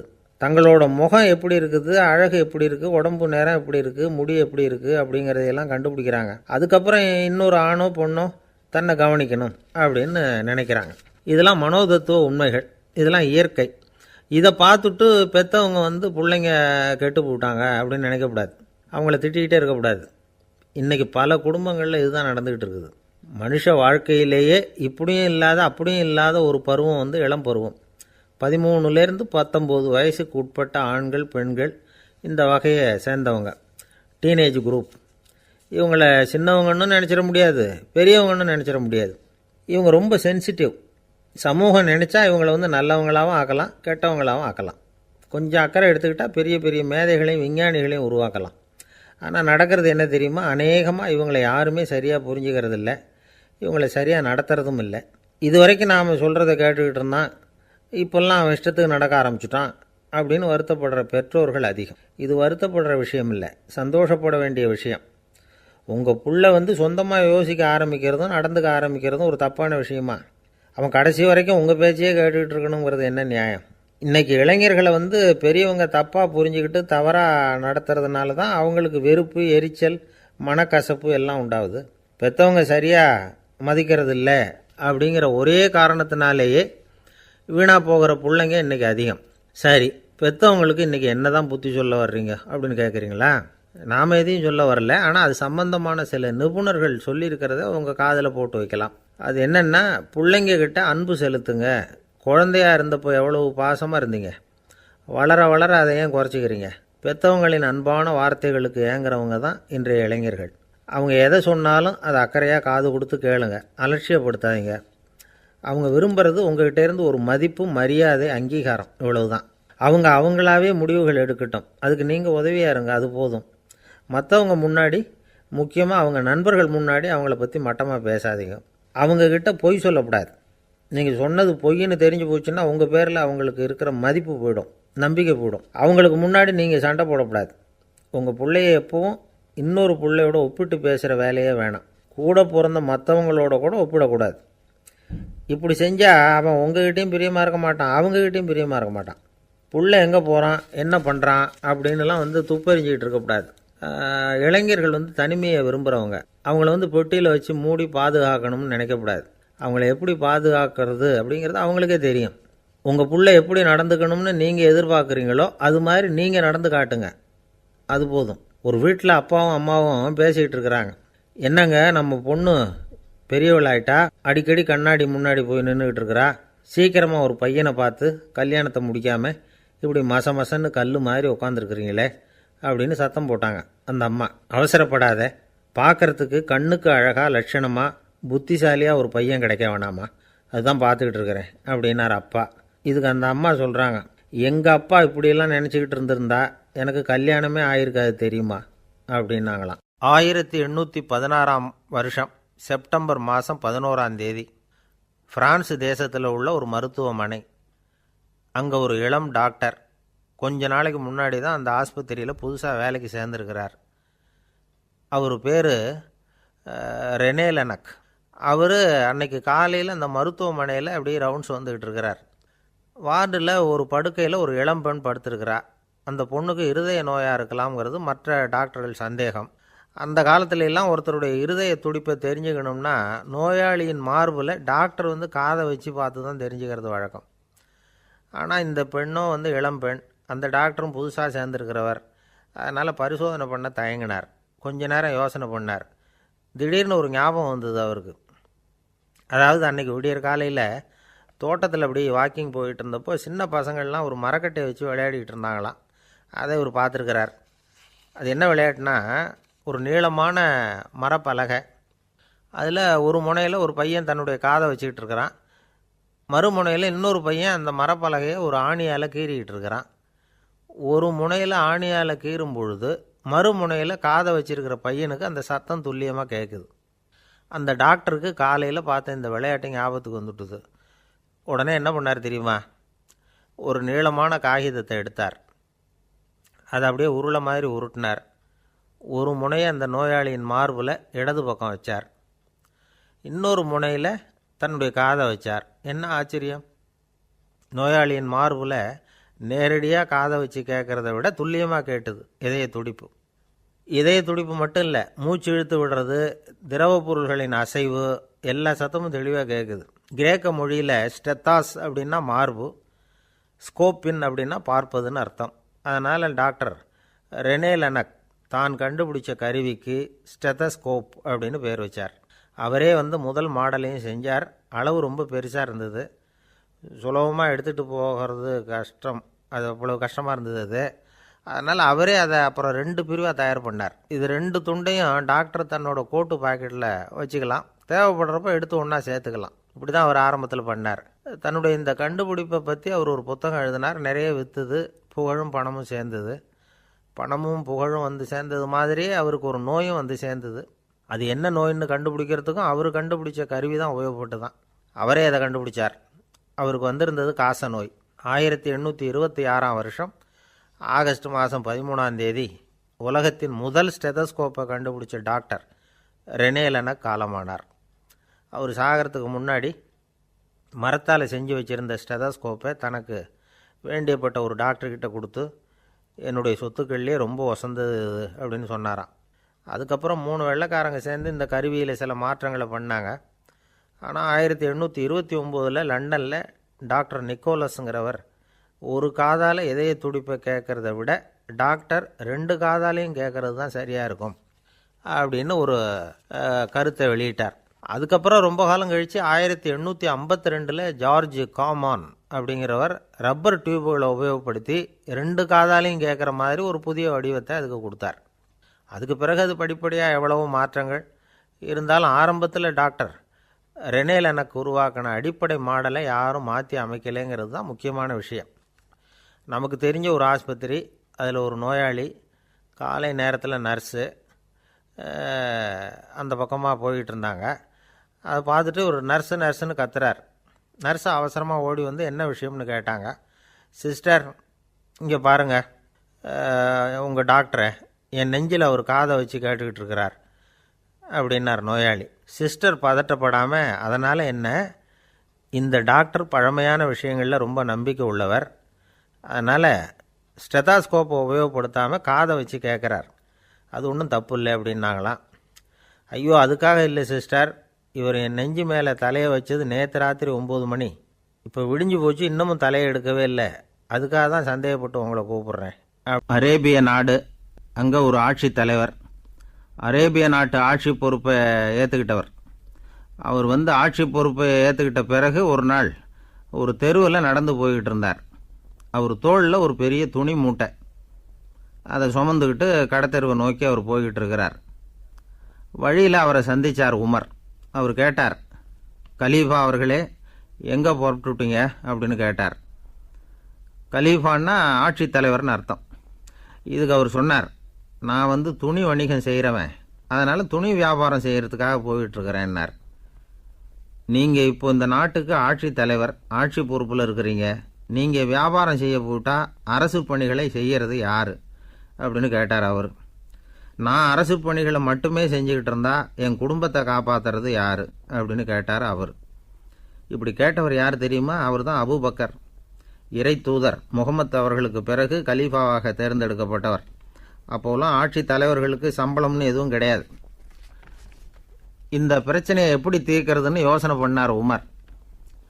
அபு உபைதா அவர்கள்கிட்ட அழைச்சிட்டு போனார். அவர் யாருன்னா அவர் தான் பொது நிதி கருவூலத்தின் பொறுப்பாளர். அவர்கிட்ட பிரச்சனையை சொன்னார். இது மாதிரி ஆட்சி தலைவருக்கு பொது நிதியிலிருந்து ஊதியம் அளிக்க முடியுமான்னு கேட்டார். பொது நிதி விதிகளின்படி அதுக்கு சாத்தியம் இல்லைன்னு சொல்லிவிட்டார் அவர். சரி, வேற ஏதாவது வழி இருக்குதான்னு கேட்டார் உமர். அபு உபைதா கொஞ்சம் யோசனை பண்ணி பார்த்தார். அப்புறமா சொன்னார், மக்காவிலிருந்து மதீனாவுக்கு குடிபெயர்ந்து வந்த அகதிகளுக்கு நிதி உதவி அளிக்கிறதுக்கு விதிகளில் இடம் இருக்கு. அப்படி பார்த்தா அபூபக்கரும் அகதி தானே, அதனால எல்லா அகதிகளுக்கும் கொடுக்கறது மாதிரியே அவருக்கும் ஒரு தொகை அளிக்கலாம்னார். கலீஃபா அபூபக்கருக்கு இந்த அகதி உதவி தொகையைத்தான் கொடுத்துட்டு வந்தாங்களாம். குடும்ப செலவுக்கு அது போதுமானதாக இல்லை. இருந்தாலும் கலீஃபாங்கிறதுக்காக மற்ற அகதிகளை விட அதிகமாக தொகையை பெற அவர் விரும்பலை. மார்பு பக்கம் கிழிஞ்சிருந்த ஒரு மேலாடையை தான் அவர் அணிஞ்சிருந்தார். அவருடைய துணைவியார் அஸ்மா, அவங்க ஒரு நாள் தேன் அருந்த ஆசையாக இருக்குன்னாங்களாம். நமக்கு கிடைக்கிற ஊதியம் குடும்ப செலவுக்கே போதுமானதா இல்லையே, இந்த நிலையில் தேன் வாங்கிறதுக்கு காசுக்கு நான் எங்கே போவேன்ருக்கார் அவர். கொஞ்ச நாள் கழித்து அவங்க ஒரு தொகையை அவர்கிட்ட கொடுத்து தேன் வாங்கிட்டு வர சொன்னாங்களாம். இவருக்கு ஆச்சரியம், ஏது இந்த பணம்னு கேட்டிருக்காரு. நீங்கள் தினமும் குடும்ப செலவுக்காக கொடுத்துக்கிட்டு வந்த பணத்தில் கொஞ்சம் கொஞ்சமாக மிச்சப்படுத்தி வச்சேன்னாங்களாம். அபூபக்கர் அந்த பணத்தை எடுத்துக்கிட்டு நேராக பொது நிதி கருவூல பொறுப்பாளர்கிட்ட போனார். இந்த பணத்தை பொது நிதியில் சேர்த்துருங்க, இது அதிகப்படியாக எனக்கு தரப்பட்டு வந்த ஊதியம், அடுத்த மாதத்துலேருந்து இந்த தொகையை குறைச்சிங்கன்னு வேற சொல்லிவிட்டாராம். பசியை தணிக்க தேவையான அளவு உணவு, ஒரு ஜோடி உடை, இதை தவிர கூடுதலாக மக்கள் பொது நிதியிலிருந்து வாங்கிக்கிறதுக்கு என் குடும்பத்தாருக்கு உரிமை இல்லை அப்படின்னு சொல்லி கண்டிப்பாக சொல்லிவிட்டாராம். அவர் வாங்கிட்டு வந்த அந்த குறைந்த ஊதியம் கூட அவர் மனசை உறுத்திக்கிட்டே இருந்தது. கடைசி நேரம் அவர் தம்முடைய மகள் ஆயிஷா அவர்களை அழைச்சார். மகளே, இதுவரைக்கும் பொது நிதியிலிருந்து நான் வாங்கிட்டு வந்த தொகை என்னுடைய இதயத்தில் பாரமாக அழுத்திக்கிட்டு இருக்கு.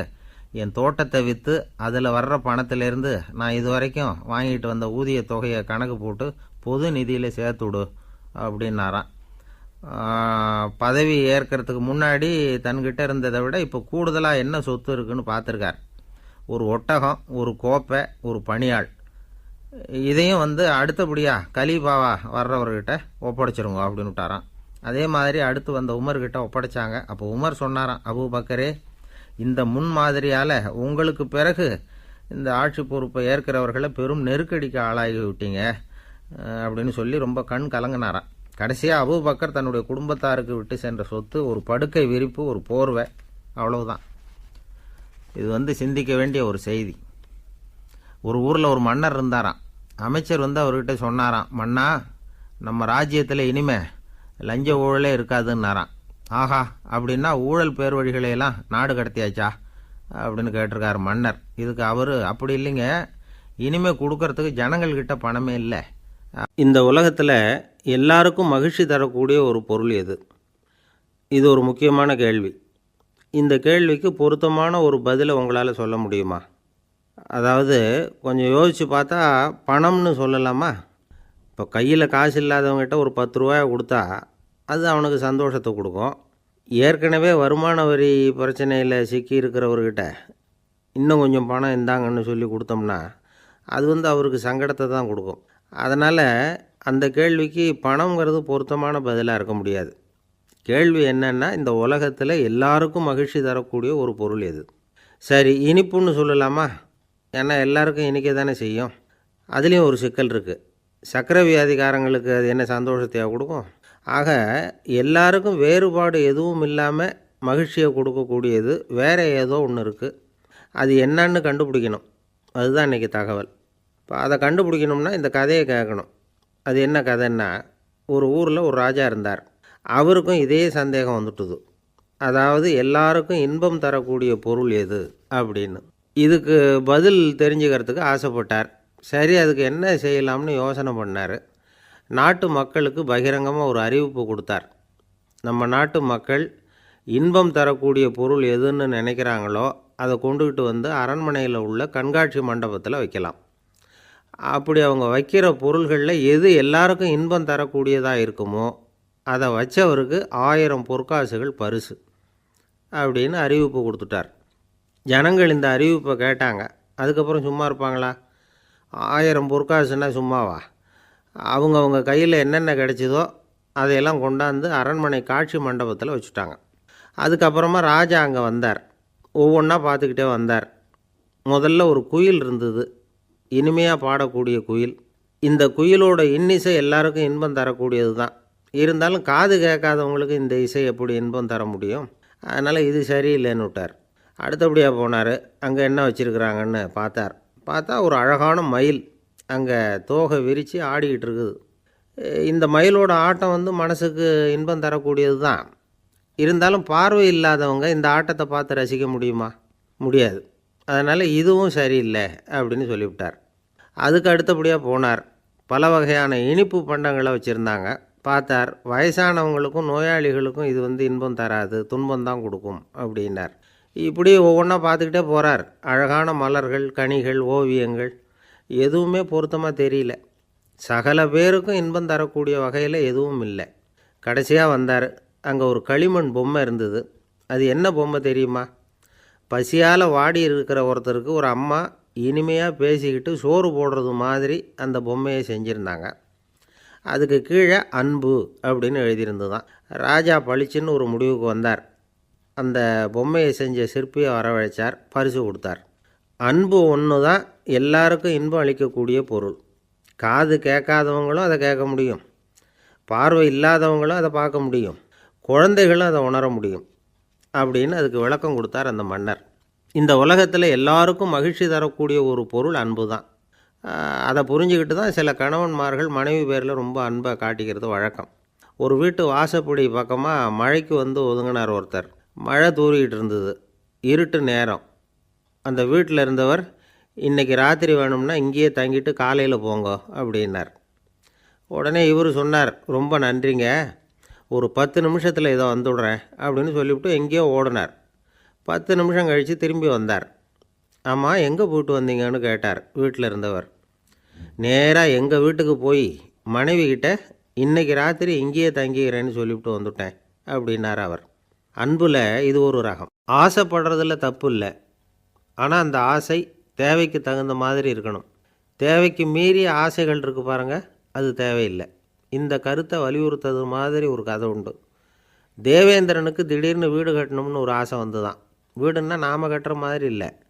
தேவேந்திரன் வீடுன்னா சும்மாவா? ஒரு பிரம்மாண்டமான அரண்மனை கட்டணும். அது மாதிரி இந்த 3 லோகத்துலேயும் ஒரு அரண்மனை கிடையாது அப்படின்னு எல்லாரும் சொல்லணும். இது அவனோட ஆசை. உடனே தேவ தச்சரான விஸ்வகர்மாவை கூப்பிட்டான், உத்தரவு போட்டான். விஸ்வகர்மா தன்னுடைய உதவியாளர்களை எல்லாம் கூப்பிட்டு ஒன்றா சேர்த்துக்கிட்டார். படாத பாடுபட்டு ஒரு பெரிய அரண்மனையை கட்டி முடித்தார். கட்டி முடிக்க 1000 வருஷம் ஆச்சு. தேவேந்திரன் வந்து பார்க்குறான். அவனுக்கு திருப்தி ஏற்படலை.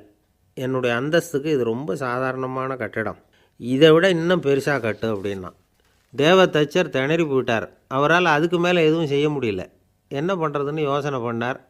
நேராக நாரதர் காலில் போய் விழுந்தார். நீங்கள் தான் என்னை இந்த பிரச்சனையிலேருந்து காப்பாற்றணும்னார். நாரதர் யோசனை பண்ணார். சரி, கவலைப்படாதேன்னார். நேராக இந்திரன்கிட்ட போனார். இந்திரன் வந்து நாரதரை பார்த்த உடனே வாங்கன்னு கூட்டிகிட்டு போய் அரண்மனையை காட்டினான். இது மாதிரி ஒரு அரண்மனையை நீங்கள் வேறு எங்கேயாவது பார்த்துருக்குறீங்களா அப்படின்னு ரொம்ப பெருமையாக கேட்டான். நான் பார்த்ததில்லை, ஆனால் என்னை விட வயசில் மூத்தவர் மகரிஷி லோமேசர், அவர் ஒரு வேளை பார்த்துருக்கிறாரா என்னமோ அப்படின்னார். உடனே அவரை மனசில் நினச்சி தியானம் பண்ணினார். அடுத்த கணம் லோமேசர் அங்கே வந்தார். இடையில் ஒரு சின்ன துண்டு, கையில் ஒரு கமண்டலம், தலையில் ஒரு பாய், அவ்வளவுதான் அவர்கிட்ட இருந்தது. எதுக்காக தலையில் எந்த பாய் அப்படின்னு கேட்டான் இந்திரன். என்ன மாதிரி அற்ப ஆயுள் உள்ள ஒரு ஜீவன் தனியாக வீடு கட்டிக்கிட்டு திண்டாடணுமா? இந்த பாய் தான் ஒரு வீடு மாதிரி எனக்கு நிழல் கொடுக்குது அப்படின்னார் அவர். என்னது, உங்களுக்கு வந்து அவ்வளவு கொஞ்சமான ஆயுளா அப்படின்னு ஆச்சரியத்தோடு கேட்டான் இந்திரன். ஆமாம், இதை பாரு, என்னுடைய மார்பில் ஒரு பொற்காசு அளவுக்கு ரோமம் உதிர்ந்துட்டுது. எப்போ என் உடம்புல உள்ள எல்லா ரோமமும் உதிர்ந்துருமோ அப்போ என்னுடைய ஆயுள் முடியும் அப்படின்னார். எப்போ அந்த ரோமங்கள் பூரா உதிரும்னு கேட்டான் இவன். ஒரு பிரம்மா மறைஞ்சதும் ஒரு ரோமம் உதிரும். என் உடம்புல உள்ள ரோமங்களின் எண்ணிக்கை எவ்வளவோ அவ்வளவு பிரம்மாக்கள் தோன்றி அவங்க ஆயுள் முடியும் பொழுது என் உடம்புல உள்ள ரோமங்கள் பூரா உதிரும் அப்படின்னார். அப்படின்னா ஒரு பிரம்மாவோட ஆயுள் எவ்வளவு காலம்னு கேட்டான். ஒரு பிரம்மாவுக்கு 100 தேவ வருஷம். ஒவ்வொரு தேவ வருஷத்துக்கும் 365 தேவ நாள். ஒவ்வொரு தேவ நாள்லேயும் ஒன்றை மாதிரி 14 இந்திரர்கள் தோன்றி மறைகிறாங்க அப்படின்னு மகரிஷி லோமேசர் சொல்கிறார். இதை கேட்டதும் இந்திரன் ஆடி போயிட்டான். அவ்வளவு ஆயுள் உள்ள இவரே அற்ப ஆயுள்னு சொல்கிறார்.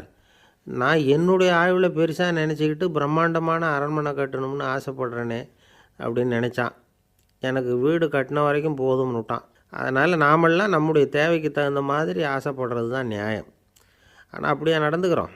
மனுஷன் கடவுளையே ஏமாற்றி காசு வாங்கிறதுக்குள்ள ஆசைப்படுறான். ஒருத்தன் கடவுளை நினச்சி தவம் இருந்தான். கடவுள் நேரில் வந்தார். தேவலோகத்தில் ரூபாய்க்கெல்லாம் என்ன மதிப்புன்னு கேட்டான். அங்கெல்லாம் ரூபாய்ங்கிறது உங்கள் பணத்தில் 1 கோடி ரூபாய்க்கு சமம். அதாவது தேவலோகத்தில் 1 ரூபான்னா இங்கே 1 கோடி ரூபா. அது மாதிரி எங்களுக்கு ஒரு நாளுங்கிறது உங்கள் கணக்கில் 1 கோடி வருஷத்துக்கு சமம் அப்படின்னார் கடவுள். அப்படின்னா எனக்கு நீங்கள் அதிகமாக எதுவும் தர வேணாம், உங்கள் கணக்குப்படி ஒரே 1 ரூபா கொடுங்க, அது போதும்னா இவன் ரொம்ப சாமர்த்தியமாக. கடவுள் யோசனை பண்ணார். அது ஒன்றும் கஷ்டம் இல்லை, 1 ரூபா தானே கேட்குற, கொடுத்துட்றேன். ஆனால் இப்போ வரும்பொழுது நான் எடுத்துக்கிட்டு வரல, எங்கள் கணக்குப்படியே 1 நாள் பொறுத்துக்க பணத்தோடு வந்துடுறேன் அப்படின்னு சொல்லிவிட்டு பறந்து போயிட்டார். ஒரு நாள் ஒரு தகப்பனார் தன்னுடைய பிள்ளையை அழைச்சிக்கிட்டு வந்தார். சார், இவன் சரியாக படிக்க மாட்டேங்கிறான், பெரியவங்களை மதிக்க மாட்டேங்கிறான், நீங்கள் கொஞ்ச நாள் இவனுக்கு குருவாக இருந்து நல்ல விஷயங்களை சொல்லி கொடுத்தா தேவையில்லைன்னார். பெரியவங்களையும் மதிக்காதவன் எப்படி என்ன மதிக்க போகிறான் அப்படிங்கிறது நமக்கு யோசனை வரும் இல்லையா? வேணாங்க, என்னை விட்டுருங்க அப்படின்னோம். அவர் விட மாட்டேன்னு விட்டார். இல்லைன்னா அவரே சிஷ்யன் ஆகிடுவார் போல இருந்தது. சரி, வேறு வழி இல்லாமல் அந்த பையனையே என்னுடைய சீடை நான் ஏற்றுக்கிட்டு உபதேசமெல்லாம் பண்ண ஆரம்பித்தோம். அதாவது குரு பக்தின்னா அது எப்படி இருக்கணுங்கிறத பற்றி சொல்லி கொடுத்தோம் அவனுக்கு. சதமகர் அப்படின்னு ஒரு குரு இருந்தார். அவருக்கு ஒரு சீடர். அவன் பேர் துளசி சைதன்யன். நைஷ்டிக பிரம்மச்சாரி. தன்னுடைய குருவுக்கு எந்த நேரத்தில் எது தேவைங்கிறத புரிஞ்சுக்கிட்டு சேவை செய்கிறவன். ஆனால் இவனை பற்றி மற்ற சீடர்களுக்கு பொறாமை வந்துட்டுது. இவன் மட்டும் இப்படி இருக்கானேன்னு உடனே குருக்கிட்ட போய் கோல் மூட்டினாங்க. அவன் சரியில்லை, அவன் நடந்துக்கிறது சரியில்லை, அப்படி இப்படின்னு எதையாவது சொல்லி. இருந்தாலும் இதையெல்லாம் அந்த குரு நம்பலை. அவருக்கு தெரியும் யார் யார் எப்படின்னு. துளசி சைதன்யன் பெருமையை மற்ற சீடர்களுக்கு உணர்த்தணும் அப்படின்னு நினச்சார். அதுக்கு ஒரு வழி பண்ணார். ஒரு நாள் சீடர்களை எல்லாம் கூப்பிட்டுக்கிட்டு ஒரு காட்டு வழியாக போய்கிட்டு இருந்தார். அங்கே ஒரு பெரிய மலை அருவி கொட்டிக்கிட்டு இருந்தது. குரு சீடர்கள் பக்கம் திரும்பினார். இந்த மலையின் மேலே இருந்து அந்த படுபாதாளத்தில் குதிக்கிறதுக்கு உங்களில் யார் தயார் அப்படின்னு கேட்டார். ஒரு சீடனும் வாயை திறக்கலை, ஒதுங்கி நின்றுக்கிட்டாங்க. பின்னாடி மூட்டை முடிச்சோடு வந்துக்கிட்டு இருந்தான் துளசி சைதன்யன். அவனை பார்த்தார். தப்பாருப்பா, நீ மேலே இருந்து அந்த அருவியில் குதி அப்படின்னார். அப்படியே செய்கிறேன் சுவாமின்னா ஓடி போய் பொத்துன்னு குதிச்சுட்டான். அடுத்த கணமே குருநாதர் தன்னுடைய யோக சக்தியால் பறந்து போய் அவன் கீழே விழுந்துடாமல் தாங்கி பிடிச்சி கொண்டுக்கிட்டு வந்துட்டார். மற்ற சீடர்களுக்கெல்லாம் ஒரு மாதிரி ஆயிட்டுது. அடுத்தபடியாக என்ன பண்ணலாம்னு யோசித்தாங்க இவனை மாட்டி விடுறதுக்கு. ஒரு நாள் வெத்தலை அடிக்கிற ஒரு சின்ன உரலையும் உலக்கையையும் எடுத்து ஒளிய வச்சுட்டாங்க. சதமகர் சன்னியாசி இல்லை, அவர் வெத்தலை போடுவார். பல்லு சரியில்லை, அதனால் இடித்து தான் வெத்தலையை போடணும். திடீர்னு வெத்தலை பாக்கு கேட்டார். வழக்கமாக உரலில் இடித்து தர்றது தான் துளசியின் பழக்கம். உரலை தேடினா கிடைக்கல, என்ன பண்ணுறது? குரு கேட்டுவிட்டாரே, குரு சேவை தானே முக்கியம். என்ன பண்ணால் வெத்தலை பாக்க தன்னுடைய வாயில் போட்டு முன்னு அதை எடுத்து அவர்கிட்ட கொடுத்துட்டான். குரு எதையோ படிச்சுக்கிட்டே அதை வாங்கி வாயில் போட்டுக்கிட்டார். துளசி இன்றைக்கி தாம்பூலம் நல்லா இடிக்கப்பட்டிருக்கு, ருசியாக வேறு இருக்குது, அதை இடித்த பாத்திரத்தை என் கண்ணால் பார்க்கணும்னு ஆசையாக இருக்குன்னு விட்டார். அதை மட்டும் அனுப்பி போய் நீ வர வேண்டான்னு வேற சொல்லிவிட்டார். இதை கேட்டதும் துளசி தவிச்சு போயிட்டான். இவன் போகாமல் எப்படி வாயை மட்டும் அனுப்பி வைக்க முடியும்? இவன் தவிக்கிறத பார்த்ததும் மற்ற சீடர்களுக்கெல்லாம் மனசுக்குள்ளே ரொம்ப சந்தோஷம். துளசி கொஞ்சமும் யோசிக்கலை. வாழை எடுத்தான், தன்னுடைய தலையவே அப்படியே அறுத்து வெட்டி எடுத்தான். இன்னொரு சீடங்கிட்ட கொடுத்துட்டான், எடுத்துகிட்டு போன்னு சொல்லி. கொண்டுகிட்டு போய் குரு முன்னாடி வைக்கிறாங்க. அந்த தலையில் வாய் திறந்துருக்கு, வெத்தலை போட்டு முன்னு இருந்தது, தெரிஞ்சு போச்சு, சிவப்பாக இருந்தது. அவனுடைய குரு பக்தியை இப்போ எல்லாரும் ஒத்துக்கிட்டாங்க. அதுக்கப்புறம் குரு சதமகர் தன்னுடைய அற்புத திறமையினால் அந்த தலையை மறுபடியும் ஒட்ட வச்சுட்டார். துளசிக்கு உயிர் வந்துட்டுது. இப்படி ஒரு பெரிய கதை உண்டு. அதாவது துளசி சைதன்யன் அவனுடைய குரு பக்தி எப்படி அப்படின்னு கேட்டோம். ரொம்ப அபாரம். அப்படின்னு அந்த பையன் அடக்கமாக. சும்மா விளையாட்டுக்காக தான் அப்படி அவங்ககிட்ட கேட்டோம். ஏன்பா உன்னுடைய குரு பக்தியை என்கிட்ட காட்டுறதுக்கு உன்னோட கழுத்தை நீயே அறுக்கணும்னு நான் சொன்னால் அதை நீ செய்வியா அப்படின்னு கேட்டோம். என்னுடைய கழுத்தை நானே அறுக்க வேண்டிய அவசியம் இல்லை சார் அப்படின்னா அவன். ஏண்டான்னு, அதே காரியத்தை தான் இனிமேல் நீங்கள் தினமும் செய்ய போகிறீங்களே சார் அப்படிங்கிறான். ஒருத்தர் ரொம்பவும் மகிழ்ச்சியாக வந்துக்கிட்டு இருந்தார். என்ன விஷயம்னு விசாரித்தேன். நான் தோற்று போயிட்டேன், அதுதான் மனசுக்கு மகிழ்ச்சியாக இருக்குது அப்படின்னார். எனக்கு இது ரொம்ப ஆச்சரியமாக போச்சு. இந்த உலகத்தில் தோற்று போகிறவங்க யாரும் மகிழ்ச்சியாக இருக்கிறது இல்லை. அப்படி இருக்கிறப்ப இவர் இப்படி சொல்கிறாரே, எங்கே தோற்று போனீங்கன்னு கேட்டேன். அதுக்கப்புறம் தான் அவர் விவரமாக சொன்னார்.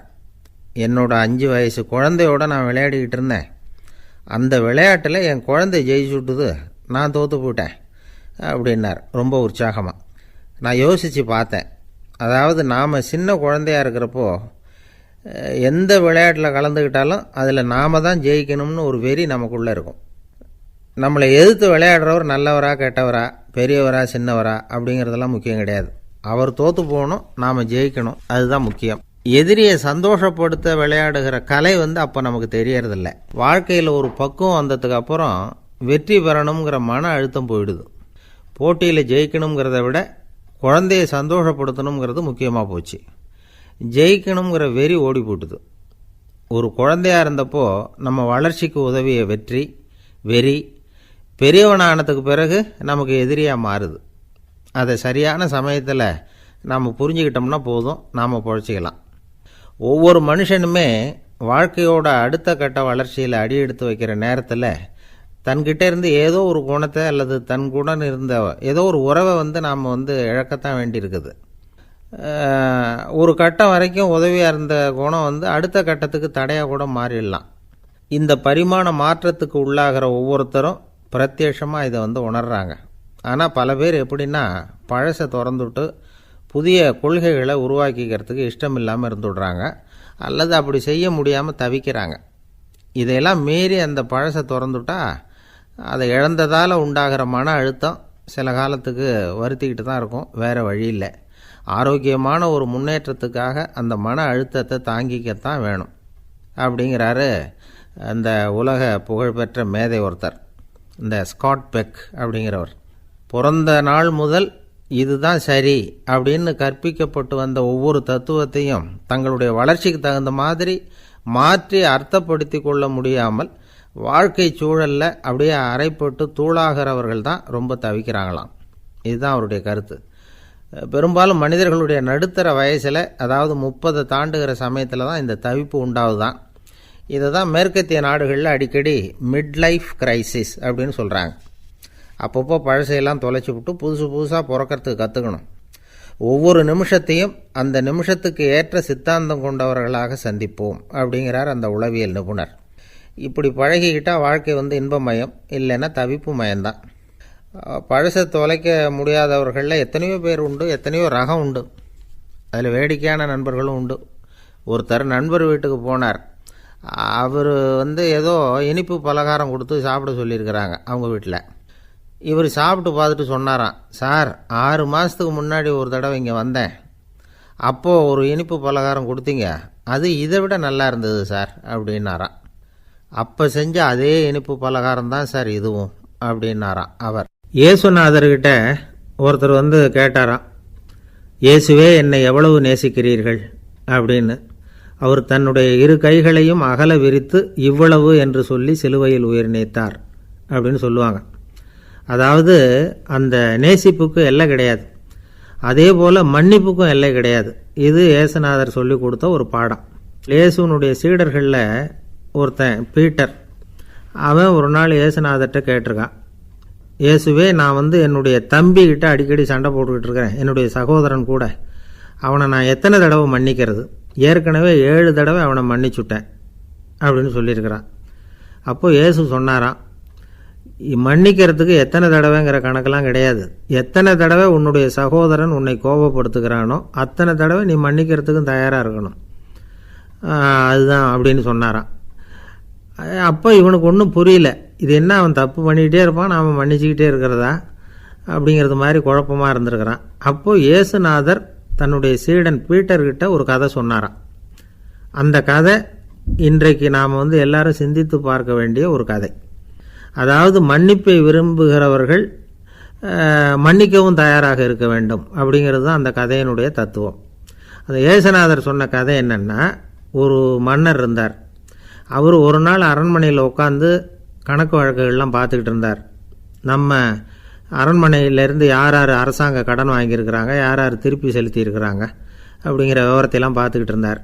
அப்போ தான் புரிஞ்சுது, அந்த அரண்மனையில் வேலை செய்கிற ஒருத்தனே அரசாங்க கடன் வாங்கியிருக்கிறான். எவ்வளவு? 10,000 பொற்காசுகள் வாங்கியிருக்கான் கடன். இந்த 10,000 பொற்காசுகளை திருப்பி செலுத்தலை அரசாங்கத்துக்கு. இது மன்னர் கவனத்துக்கு வந்தது. உடனே நம்ம அரண்மனையில் இருக்கிறவனே அரசு கடன் வாங்கி திருப்பி செலுத்தாமல் இருக்கான், அவனை கூப்பிட்டு வாங்கன்னு சொல்லி கூப்பிட்டுட்டு வந்தாங்களாம். விசாரிச்சிருக்கிறாங்க, என்னப்பா நீ எவ்வளோ ஒன்று? ஆமாங்க 10,000 பொற்காசுகள் வாங்கியிருக்கிறேன், இன்னும் திருப்பி கட்டலைன்றிருக்கான். உடனே அவர் மன்னர் சொல்லியிருக்கிறார், நம்ம சட்டத்திட்டப்படி நீ உடனே பணத்தை திருப்பி கட்டிடு. அப்படி உன்னால் கட்ட முடியலன்னா உன்னுடைய வீடு வாசல் சொத்து சுகம் எல்லாத்தையும் விற்று அந்த பணத்தை அரசு கருவூலத்தில் சேர்த்துக்கிறதுக்கு நானே ஏற்பாடு பண்ணிடுறேன் அப்படின்னு அந்த மன்னர் சொன்னாராம். இவன் அப்படியே அதிர்ச்சி ஆகிட்டான். அப்படியே பொத்துன்னு காலில் விழுந்தானா. மன்னா என்னை மன்னிச்சுங்க, என்னால் முடியல, எனக்கு மன்னிப்பு கொடுங்க அப்படின்ட்டுருக்கான். உடனே அவர் எழுந்திரிச்சு, சரி நீ மன்னிப்பு கேட்டுவிட்ட, அதனால் உன்னை மன்னிக்கிறேன், நீ பணம் கட்ட வேண்டாம் அப்படின்னு சொல்லி அந்த மன்னர் அவனை விட்டுட்டாராம். பணத்தையும் தள்ளுபடி போட்டார், நீ திருப்பி கட்ட வேண்டான்னு. இவனுக்கு ரொம்ப மகிழ்ச்சி. அதனால் ரொம்ப உல்லாசமாக வந்துகிட்டு இருக்கிறான். தெருவில் வந்துக்கிட்டு இருக்கிறப்ப இவங்கிட்ட கடன் வாங்கின ஒருத்தன் எதுக்கு வந்துக்கிட்டு இருக்கான். அவன் இவங்கிட்ட ஒரு 100 பொற்காசுகள் கடன் வாங்கியிருக்கான். அவன் வந்தான், இவன் போய் அவன் சாட்டையை பிடிச்சிக்கிட்டான், நீ எப்படா என் கடனை திருப்பி கொடுக்க போகிறேன்னு. அவன் இப்போ முடியல, கொஞ்சம் பொறுத்துக்கா, அப்புறம் தரேன் இருக்கான். அதெல்லாம் முடியாது, நீ கொடுத்து தான் ஆகணும் அப்படின்னு இவன் புடிவமாக சொல்கிறான். இப்போ நிலைமையை பாருங்கள், இவன் ஏற்கனவே 10,000 பொற்காசுகள் அரசாங்கத்தில் கடன் வாங்கினா அதுக்கு மன்னிச்சு விட்டுட்டார் இவனை. ஆனால் இவன் இன்னொருத்தனை மன்னிக்கிறதுக்கு தயாராக இல்லை. இவங்கிட்ட கடன் வாங்கின இன்னொருத்தன் 10 பொற்காசுகள், அவனை மன்னிக்க தயாராக இல்லை. அவனை கொண்டு போய் நீதிமன்றத்தில் கொண்டு போய் நிறுத்தி தண்டனை வாங்கி கொடுத்துட்டான். நீதிபதி என்ன சொன்னார், அந்த இவன் வாங்கின பொற்காசுகளை திருப்பி கட்டுற வரைக்கும் ஜெயிலில் இருக்கணுங்கிறது தீர்ப்பு. ஆனால் உடனே அரசர் காதில் விழுந்தது. சொல்லிட்டாங்க, உங்ககிட்ட மன்னிப்பு வாங்கிட்டு போனானே ஒருத்தன், அவன் இன்னொருத்தனை மன்னிக்கிறதுக்கு தயாராக இல்லை, அவனை கொண்டு போய் ஜெயிலில் அடைச்சிட்டான் அப்படின்னு. உடனே மன்னர் பார்த்தார், இவனை மறுபடியும் கூப்பிட்டு வர சொன்னார். தபாரப்பா, நான் உன்னை மன்னிச்சு விட்டேன், ஆனால் நீ இன்னொருத்தனை மன்னிக்கிறதுக்கு தயாராக இல்லை, அதனால் என்னுடைய தீர்ப்பையும் மாற்றுறேன், நீயும் அரசு கடன் தீர்ற வரைக்கும் ஜெயிலில் தான் இருக்கணும் அப்படின்னு சொல்லி ஜெயிலுக்கு அனுப்பிச்சிட்டாராம். இப்படி ஒரு கதையை இயேசுநாதர் தன்னுடைய சீடருக்கு சொன்னதாக ஒரு வரலாறு. அது என்ன, அதிலேருந்து நாம் புரிந்து கொள்ள வேண்டியதுன்னா, நாம் மன்னிக்கப்படணும்னு நாம் விரும்புகிறோம்னா நாம் இன்னொருத்தரை மன்னிக்கிறதுக்கு தயாராக இருக்கணும்.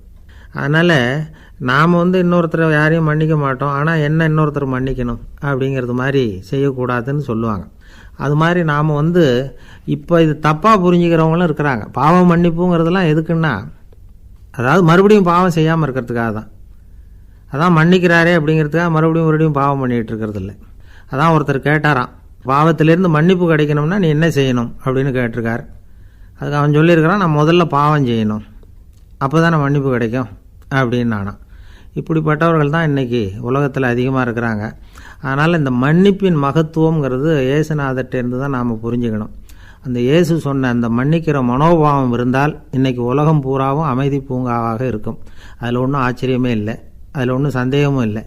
அதனால் மன்னிக்கிற மனோபாவத்தை நாம் எல்லாரும் நமக்குள்ளே வளர்த்து கொள்ள வேண்டும் அப்படிங்கிறது தான் நாம் இன்றைக்கு எல்லோரும் சிந்தித்து பார்க்க வேண்டிய ஒரு செய்தி. ஒரு வயசான அம்மா தெரு வழியாக போயிட்டு இருந்தாங்க. அவங்க கையில் எண்ணத்தையோ வச்சுக்கிட்டு அதை அடிக்கடி பார்த்துக்கிட்டே இருந்தாங்க. ஒருத்தன் மெதுவாக அவங்கக்கிட்ட போய் கையில் இருக்கிறது என்ன அப்படின்னு எட்டி பார்த்தா அவங்க கையில் 4 பல் இருந்துதான். இவன் ஆச்சரியமாக அந்த அம்மாவை பார்த்தான். ஏம்மா, உனக்கு என்ன பைத்தியமா, ஏது இந்த பல், இதை என்னத்துக்காக கையில் வச்சுக்கிட்டு அலைஞ்சிக்கிட்டு இருக்கிற அப்படின்னு கேட்டிருக்கான். அதுக்கு அந்த அம்மா விவரம் சொல்ல ஆரம்பித்தாங்களாம். இதை பாருப்பா, எனக்கு ஒரு மகன் இருந்தான், அவனை ரொம்ப செல்லமாக வளர்த்தேன். அவனை தரையிலே நடக்க விடுறதில்ல, எப்பவும் தூக்கி வச்சுக்கிட்டு இருப்பேன். அவன் நல்லா பெரியவனாகி பள்ளிக்கூடம் போகிறப்ப கூட அவன் புஸ்தக மூட்டையை நான் தான் சுமந்துக்கிட்டு போவேன். பார்க்குறவங்க கூட கேலி பண்ணுவாங்க, ஏம்மா படிக்க போகிறது நீயா உன் பிள்ளையான்னு கேட்பாங்க. அவன் இன்றைக்கி எவ்வளோ பெரிய மனுஷன் ஆகிட்டான், வெளிநாட்டில் பெரிய உத்தியோகத்தில் இருக்கான். சமீபத்தில் இங்கே வந்துட்டு போனான். ஒரு நாள் ஏதோ கோபத்தில் என்ன அரைஞ்சுட்டான். அப்போ இந்த 4 பல்லும் கீழே விழுந்துட்டுது. இன்னமும் கூட விழுந்திருக்கும், ஆனால் பல்லு தான் இல்லை. என் புள்ள அரைஞ்சதுனால விழுந்த பல்லு இல்லையா அது. அதனால் இதை எப்பவும் என் கையிலேயே வச்சுக்கிட்டு ஆசையோடு பார்த்துக்கிட்டு இருக்கிறேன். அவன் தான் வெளிநாட்டுக்கு போட்டான். அவனை பார்க்க முடியாத ஏக்கத்தை நான் இந்த பல்லை பார்த்து போக்கிக்கிறேன் அப்படின்னு நாங்களாம் அந்த அம்மா. இந்த கதை எதுக்காகன்னா, தாய் அன்பு அப்படிங்கிறது எப்படிப்பட்டதுங்கிறத புரிஞ்சுக்கிறதுக்காக. கல்யாணம் ஆனதுக்கப்புறம் தாயை மறந்து விட்றவங்க எத்தனை பேர் இந்த உலகத்தில்? அவங்க காதில் வேணுங்கிறதுக்காக தான் இந்த தகவல். ஆனால் ஒரு விஷயம் மட்டும் நல்லா புரிஞ்சுக்கணும். தாயை மதிக்க தெரிஞ்சவங்க தான் இன்றைக்கி வாழ்க்கையில் எல்லா விதத்துலேயும் முன்னுக்கு வந்திருக்கிறாங்க. வேணும்னா விசாரித்து பார்த்துக்குங்க. இன்னொரு அம்மா இருந்தாங்க. அவங்க தினமும் ஒரு கோயிலுக்கு வருவாங்க. சாமியை பார்த்து, கடவுளே நான் இறந்து போனால் நரகத்துக்கு போகணும் அப்படின்னு வேண்டிக்குவாங்களாம். எல்லோரும் சொர்க்கத்துக்கு போகணும்னு தானே கடவுள்கிட்ட வேண்டிக்குவாங்க. இந்த அம்மா தினம் நான் நரகத்துக்கு போகணும் அப்படின்னு வேண்டிக்கிறாங்க. அங்கே இருந்த அர்ச்சகருக்கு இது சந்தேகம். ஒரு நாள் அதை நேரடியாகவே அவங்கக்கிட்ட கேட்டுவிட்டார். அதுக்கு அந்த அம்மா பதில் சொன்னாங்களாம், ஐயா, எனக்கு கல்யாணம் ஆகி ரொம்ப நாள் வரைக்கும் குழந்தை பாக்கியம் இல்லாமல் இருந்தது. கோயில் குளம் எல்லாம் சுற்றி வந்தேன். ரொம்ப நாள் கழித்து ஒரு குழந்தை பிறந்தது, ஆண் குழந்தை. அவனை நான் ரொம்ப செல்லம் கொடுத்து வளர்த்தேன். அதோட விளைவு என்ன ஆச்சுன்னா, அவன் ரொம்ப மோசமாக ஆகிட்டான். கெட்ட பழக்க வழக்கம்லாம் கற்றுக்கிட்டான். அவன் இறந்து போனால் நிச்சயம் அவனுக்கு நரகம்தான் கிடைக்கும். அந்த அளவுக்கு கெட்டவன் அவன். அப்படிப்பட்ட காரியங்கள்லாம் பண்ணிகிட்ருக்கான், எனக்கு தெரியும். இவனுக்காக நரகத்தில் கூட யாரும் தயவு காட்ட மாட்டாங்க, தாட்சண்யம் காட்ட மாட்டாங்க. அதனால் இவனுக்கு முந்தி நான் இறந்து நரகத்துக்கு போயிட்டா அங்கே இவனை கவனிச்சிக்கலாமே, இவனுக்கு பணிவிடை செய்யலாமேன்னு பார்க்குறேன் அப்படின்னு நாங்களாம். அதனால தான் நான் நரகத்துக்கு போகணும்னு தினம் ஆண்டவனை வேண்டிகிட்டு இருக்கிறேன் அப்படின்னு கண்கலங்கி அந்த அம்மா சொன்னாங்களாம். அதுதான் தாய் உள்ளம்ங்கிறது. தாயின் பெருமையை சரியாக உணர்ந்துட்டா அவங்களுக்கு எப்பவும் எந்த கஷ்டமும் வராது. இது ஏதோ உபதேசத்துக்காக சொல்கிற வார்த்தை இல்லை, உண்மையான வார்த்தை. இந்த விவரத்தையெல்லாம் நண்பர் ஒருத்தர்கிட்ட சொல்லிக்கிட்டு இருந்தேன். அவர் கொஞ்ச நாள் கழித்து என்னை தேடி வந்தார். அவர் கையிலேயும் 4 பல்லு வச்சுருந்தார். என்னங்க ஆச்சு, ஏதுங்க இந்த பல்லு அப்படின்னு விசாரித்தோம். உங்கள் உபதேசத்தை கேட்டுவிட்டு இந்த உலகத்தில் எல்லாரையும் தாயாக நினைக்க ஆரம்பிச்சிட்டேன். ஒரு அம்மாவை கடத்தரில் பார்த்து தாயேன்னு கூப்பிட்டேன். அவங்க உடனே பலார்னு என்னை அரைஞ்சிட்டாங்க. பல்லு விழுந்துட்டுது. அதை தான் பொறுக்கி எடுத்துக்கிட்டு நேராக உங்களை தேடி வந்துக்கிட்டு இருக்கிறேன்னார். தாயேன்னு தானே கூப்பிட்டீங்க, அதுக்கு ஏன் அரைஞ்சாங்க அப்படின்னு கேட்டோம். நான் தாயேன்னு கூப்பிட்டது அவங்க காதில் நாயேன்னு விழுந்துட்டு தான், அதுதான் இப்படி ஆயிட்டுது அப்படின்னார். ஊருக்கு வெளியில் அமைதியான ஒரு இடம், அங்கே ஒரு ஆசிரமம், அங்கே ஒரு சாமியார். அவர் தினமும் நல்ல போதனைகள்லாம் செய்வார். பல பேர் போய் அங்கேயே சில நாள் தங்கி இருந்து அவர் சொல்கிற அறிவுரைகளை எல்லாம் கேட்டுக்கிட்டு வர்றது வழக்கம். ஒரு தடவை அவரை பார்த்துட்டு போகிறதுக்காக 3 வெளியூர் தம்பதிகள் வந்தாங்களாம். அந்த மடத்திலேயே சாப்பிட்டுக்கிட்டு தங்கியிருந்து அவங்களுடைய போதனைகளை கேட்டுக்கிட்டு போகணுங்கிறது அவங்க நோக்கம். காலையில் குளிச்சுட்டு பூஜையில் உட்காந்தார் அந்த சுவாமி. இவங்களும் குளிச்சுட்டு அந்த பூஜையை பார்க்குறதுக்காக அவர் முன்னாடி உட்காந்தாங்க. பூஜை ஆரம்பமாச்சு. சம்பிரதாயப்படி அது ரொம்ப நேரம் நடந்துக்கிட்டே இருக்குது. இவங்களுக்கு நல்ல பசி இருந்தாலும் இந்த நேரத்தில் அதை எப்படி வெளியில் காட்டிக்கிறது? பேசாமல் இருந்தாங்க. அந்த சுவாமி பூஜையை முடித்தார். அதுக்கப்புறம் பேச ஆரம்பித்தார். பேச்சு அருமையாக தான் இருந்தது, அமிர்தமாக தான் இருந்தது. இருந்தாலும் இவங்களுக்கு இருக்கிற வயிற்று பசி அது சரியாக கவனிக்க விடலை. அந்த சுவாமியே இதை கவனித்ததா தெரியல. இவங்களுக்கு மனசுக்குள்ளே ஒரு எண்ணம், உள்ளே சாப்பாடு தயாராகிட்டு இருக்கும் போல இருக்குது. இந்த பேச்சு முடிஞ்சது நம்மளை உள்ளே அழைச்சிட்டு போய் சாப்பாடு போடுவாங்கன்னு நினைக்கிறோம் அப்படின்னு இவங்களாம் நினச்சிக்கிட்டாங்க. ஆனால் சுவாமி இதை பற்றி எதுவுமே பேசலை, கண்டுக்கலை. ஒரு அம்மாவால் அதுக்கு மேலே சும்மா இருக்க முடியுமா? முடியல. சாப்பாட்டை கவனிக்கலாமா அப்படின்னு சொல்லி மெதுவாக ஆரம்பித்தாங்க. கவனிக்கலாமே அப்படின்னு உள்ளே அழைச்சிட்டு போனார் சுவாமி. இவங்க ரொம்ப அவசரமாக எழுந்திரிச்சு உள்ளே ஓடினாங்க. அங்கே ஒரு மேஜை மேலே ஒரு கிண்ணம் மூடி இருந்தது. இதுதான் சாப்பாட்டு மேஜை போல இருக்குது, இங்கே சாப்பாடு வந்துடும் அப்படின்னு நினச்சாங்க. உடனே போய் சுற்றி உட்காந்துக்கிட்டாங்க. சுவாமி அந்த கிண்ணத்தை எடுத்து அந்த அம்மா கிட்ட கொடுத்தார். அவங்க அதை வாங்கி மூடியை திறந்து பார்க்குறாங்க. உள்ளே ஒரு சாவி இருக்குது. சரிதான், இது சமையலறை சாவி போல் இருக்குது. அங்கே போய் அதை திறந்து சாப்பாட்டை நாமே எடுத்துக்கிட்டு இங்கே வச்சுக்கிட்டு சாப்பிட்ணும் போல இருக்குது அப்படின்னு நினச்சாங்க. சாவி இருக்கு இல்லையா, வாங்க பூட்டு நிறையா காட்டுறேன் அப்படின்னு சுவாமி அவங்கள அழைச்சிட்டு போனார், காட்டினார். இவங்க அந்த அறையை ரொம்ப ஆவலோடு திறந்தாங்க. உள்ளே பார்த்தா அங்கே அரிசி, பருப்பு, விதவிதமான காய்கறி எல்லாம் இருக்குது. சமையலுக்கு வேண்டிய மிளகாய், எண்ணெய், பால், தயிர், நெய் இப்படி எல்லாமே இருக்குது. அடுப்பு, விறகு, நெருப்பு போட்டி அது கூட அங்கே இருக்குது. சாப்பாடு தயாராக இருக்கும்னு நினச்சிக்கிட்டு போனால் இப்படி இருக்குதே அப்படின்னு சொல்லி அதை பார்த்ததும் ரொம்ப சோர்ந்து போட்டாங்க அவங்க. சுவாமி என்ன இது சாப்பாடு இல்லையா அப்படின்னாங்க. அதுதான் சாப்பாட்டுக்கு வேண்டிய எல்லாம் இங்கே இருக்குதே, அடுப்பு மூட்டி நீங்கள் தான் அவங்கவுங்க ருசிக்கு தகுந்த மாதிரி சமைச்சிக்கணும். இந்த சன்னியாசிக்கு எப்படி சமைக்க தெரியும் அப்படின்னு கேட்டார் சுவாமி. சாப்பாடு தயாராக இருக்கும்னு நாங்கள் எதிர்பார்த்தோம் அப்படின்னாங்க. நீங்கள் இப்படி சொல்லுவீங்கன்னு நானும் எதிர்பார்த்தேன். இது வரைக்கும் நான் எவ்வளவோ தத்துவம்லாம் எடுத்து சொன்னேன். எல்லாத்தையும் விட இதுதான் அனுபவபூர்வமான தத்துவம். ஆண்டவன் நமக்கு நல்ல மனசை கொடுத்துருக்குறான், நல்ல வாய்ப்புகளையும் தந்திருக்கிறான், அதையெல்லாம் பயன்படுத்திக்கக்கூடிய மூளையையும் சிந்தனையையும் கொடுத்துருக்குறான். அதனால் அடுப்பை தான் நீங்கள் மூட்டணும், அடுப்பை நீங்கள் தான் மூட்டணும், உங்களுக்கு உகந்ததை நீங்கள் தான் சமைச்சு ருசித்து அனுபவிக்கணும். ஆண்டவனே அதை செஞ்சுக்கிட்டு இருக்க மாட்டான் அப்படின்னாராம் அந்த சுவாமி. நம்முடைய வாழ்க்கையில் பல நல்ல பலன்களை பெறுறதுக்கு நாம் தான் முயற்சி பண்ணணும். அதுக்குரிய சூழ்நிலையை தான் ஆண்டவன் கொடுப்பானே தவிர அதை விளக்கிறதுக்காக தான் அந்த சுவாமி அப்படி செஞ்சு காட்டியிருக்கிறார். இது ஒரு பெரியவர் இப்படி ஒரு விளக்கம் கொடுத்தார். அதுக்கப்புறம் அந்த 3 தம்பதிகளும் தெளிவடைஞ்சுட்டாங்களாம். நாம் தெளிவடைகிறது எப்போங்கிறது தான் தெரியல அப்படின்னு பல பேர் இதை கேட்டுட்டு சொல்லிகிட்டு இருக்கிறாங்க. இந்த கதையை நம்முடைய நண்பர் ஒருத்தர்கிட்ட சொன்னேன். அந்த நண்பர் ரொம்ப சந்தோஷப்பட்டார். நீங்கள் சொல்கிறது கரெக்டு சார், ஆனால் நான் அதை விட ஒரு படி மேலே சார். எனக்கெல்லாம் அரிசி பருப்பு இருக்கிற ரூம் எதுன்னு கையை காட்டிட்டா போதும், உடனே கிண்ணத்துலேருந்து சாவியை எடுத்து கொடுக்கணுங்கிற அவசியம்லாம் இல்லை எனக்கு. அப்புறம் எப்படி ரூமை திறந்துருவீங்க அப்படின்னு கேட்டேன். பூட்டை உடச்சி திறந்துருவேன், அதுதான் எனக்கு பழக்கம் அப்படிங்கிறார். ஐயா, என்னுடைய நூல் வெளியீட்டு விழாவுக்கு அவசியம் நீங்கள் வரணும் அப்படின்னு கூப்பிட்டார் ஒருத்தர். எப்போ வரணும்னு கேட்டேன். அடுத்த வாரம்னார். சரி, புத்தகம் தயாராகிட்டுதா அப்படின்னேன். நாளைக்கு தான் அச்சிக்க கொடுக்க போகிறேன்னார். என்னங்க இது, புத்தகம் அச்சிடுறதுக்கு முன்னாடியே அழைப்புதழை அச்சடிச்சு விட்டீங்களே அப்படின்னு கேட்டேன். அதனால் என்னங்க, அந்த காலம் மாதிரி அப்போல்லாம் அச்சுக்கலை எவ்வளவோ முன்னேறியாச்சுங்க. Linotype, monotype, photo type, laser, இப்படி என்னென்னமோ வந்தாச்சு. இன்றைக்கி கொடுத்தா நாளைக்கே புத்தகம் தயார் அப்படின்னார். இப்படி இந்த அளவுக்கு முன்னேறி இருக்கிற இந்த அச்சுக்கலை ஆரம்பத்தில் எப்படி இருந்தது தெரியுமா? அந்த காலத்தில் காகிதம்னா என்னென்னே தெரியாது, அப்படி ஒன்று கண்டுபிடிக்கப்படவே இல்லை. அப்போல்லாம் எதையாவது ஒன்று எழுதணும்னா அதுக்கு ஆட்டு தோலை தான் பயன்படுத்தி இருக்கிறாங்க. கண்ணுக்குட்டி தோல் கூட அதுக்கு உபயோகப்பட்டு தான். ஐரோப்பாவில் இருந்த பாதிரியார்கள் தோலில் எழுதப்பட்ட புத்தகத்தை தயாரிக்கிறதுல ரொம்ப கெட்டிக்காரங்களாம். எகிப்து, அப்புறம் மத்திய தரைக்கடல் ஓரத்தில் உள்ள நாடுகள், இங்கே எல்லாம் தோல் தான் எழுது பொருளாக பயன்பட்டு வந்திருக்குது. ஆனால் நம்ம நாட்டில் ஓலைச்சுவடிகளை எழுத்துக்கு பயன்படுத்தியிருக்கிறாங்க. எழுதுறதுக்கு தோலை பயன்படுத்தினவங்க பிறகு பேப்பரைஸ் அப்படிங்கிற கோரை புல்லை அதுக்கு பயன்படுத்தினாங்களாம். இதெல்லாம் அப்படி கொஞ்சம் கொஞ்சமாக கண்டுபிடிச்சிட்டு வந்திருக்கிறாங்க. அந்த புல்லை கச்சிதமாக நறுக்க வேண்டியது, நல்லா பதப்படுத்த வேண்டியது, அதுக்கப்புறம் அதில் எழுத வேண்டியது, அவ்வளவுதான். பேப்பருங்கிற சொல்லே இந்த பேப்பைரஸ் அப்படிங்கிறதுலேருந்து வந்தது தான். அதுக்கப்புறம் தான் காகிதம் வந்தது. இதை முதல்ல சீன நாட்டில் தான் கண்டுபிடிச்சாங்க. அது வந்த பிறகு அச்சு எந்திரம் கண்டுபிடிக்க வேண்டிய அவசியம் ஏற்பட்டது. அதை கண்டுபிடிச்சவர் ஜெர்மானிய அறிவியல் அறிஞர் ஜான் கூட்டன்பர்க். அச்சு கலைக்கு அடித்தளம் அமைச்சவர் அவர் தான். ஜெர்மனியில் மெயின்ஸ் அப்படிங்கிற ஊரில் 1399 பிறந்தார். அவரோட மாமன் ஒருத்தர் உலோக வேலையில் வல்லவர். அவர்கிட்ட அந்த வேலையை கற்றுக்கிட்டார். அதோட வைர கற்களை பட்டை தீட்டுறதுலேயும் ரொம்ப தேர்ச்சி பெற்றிருந்தார். இளம் வயசுலேயே சும்மா இருக்க மாட்டாராம், எதை செஞ்சாலும் அதை திறமையாக செய்வாராம். அவர் தான் முதல்ல மர அச்சு எழுத்துக்களை உருவாக்கினார்.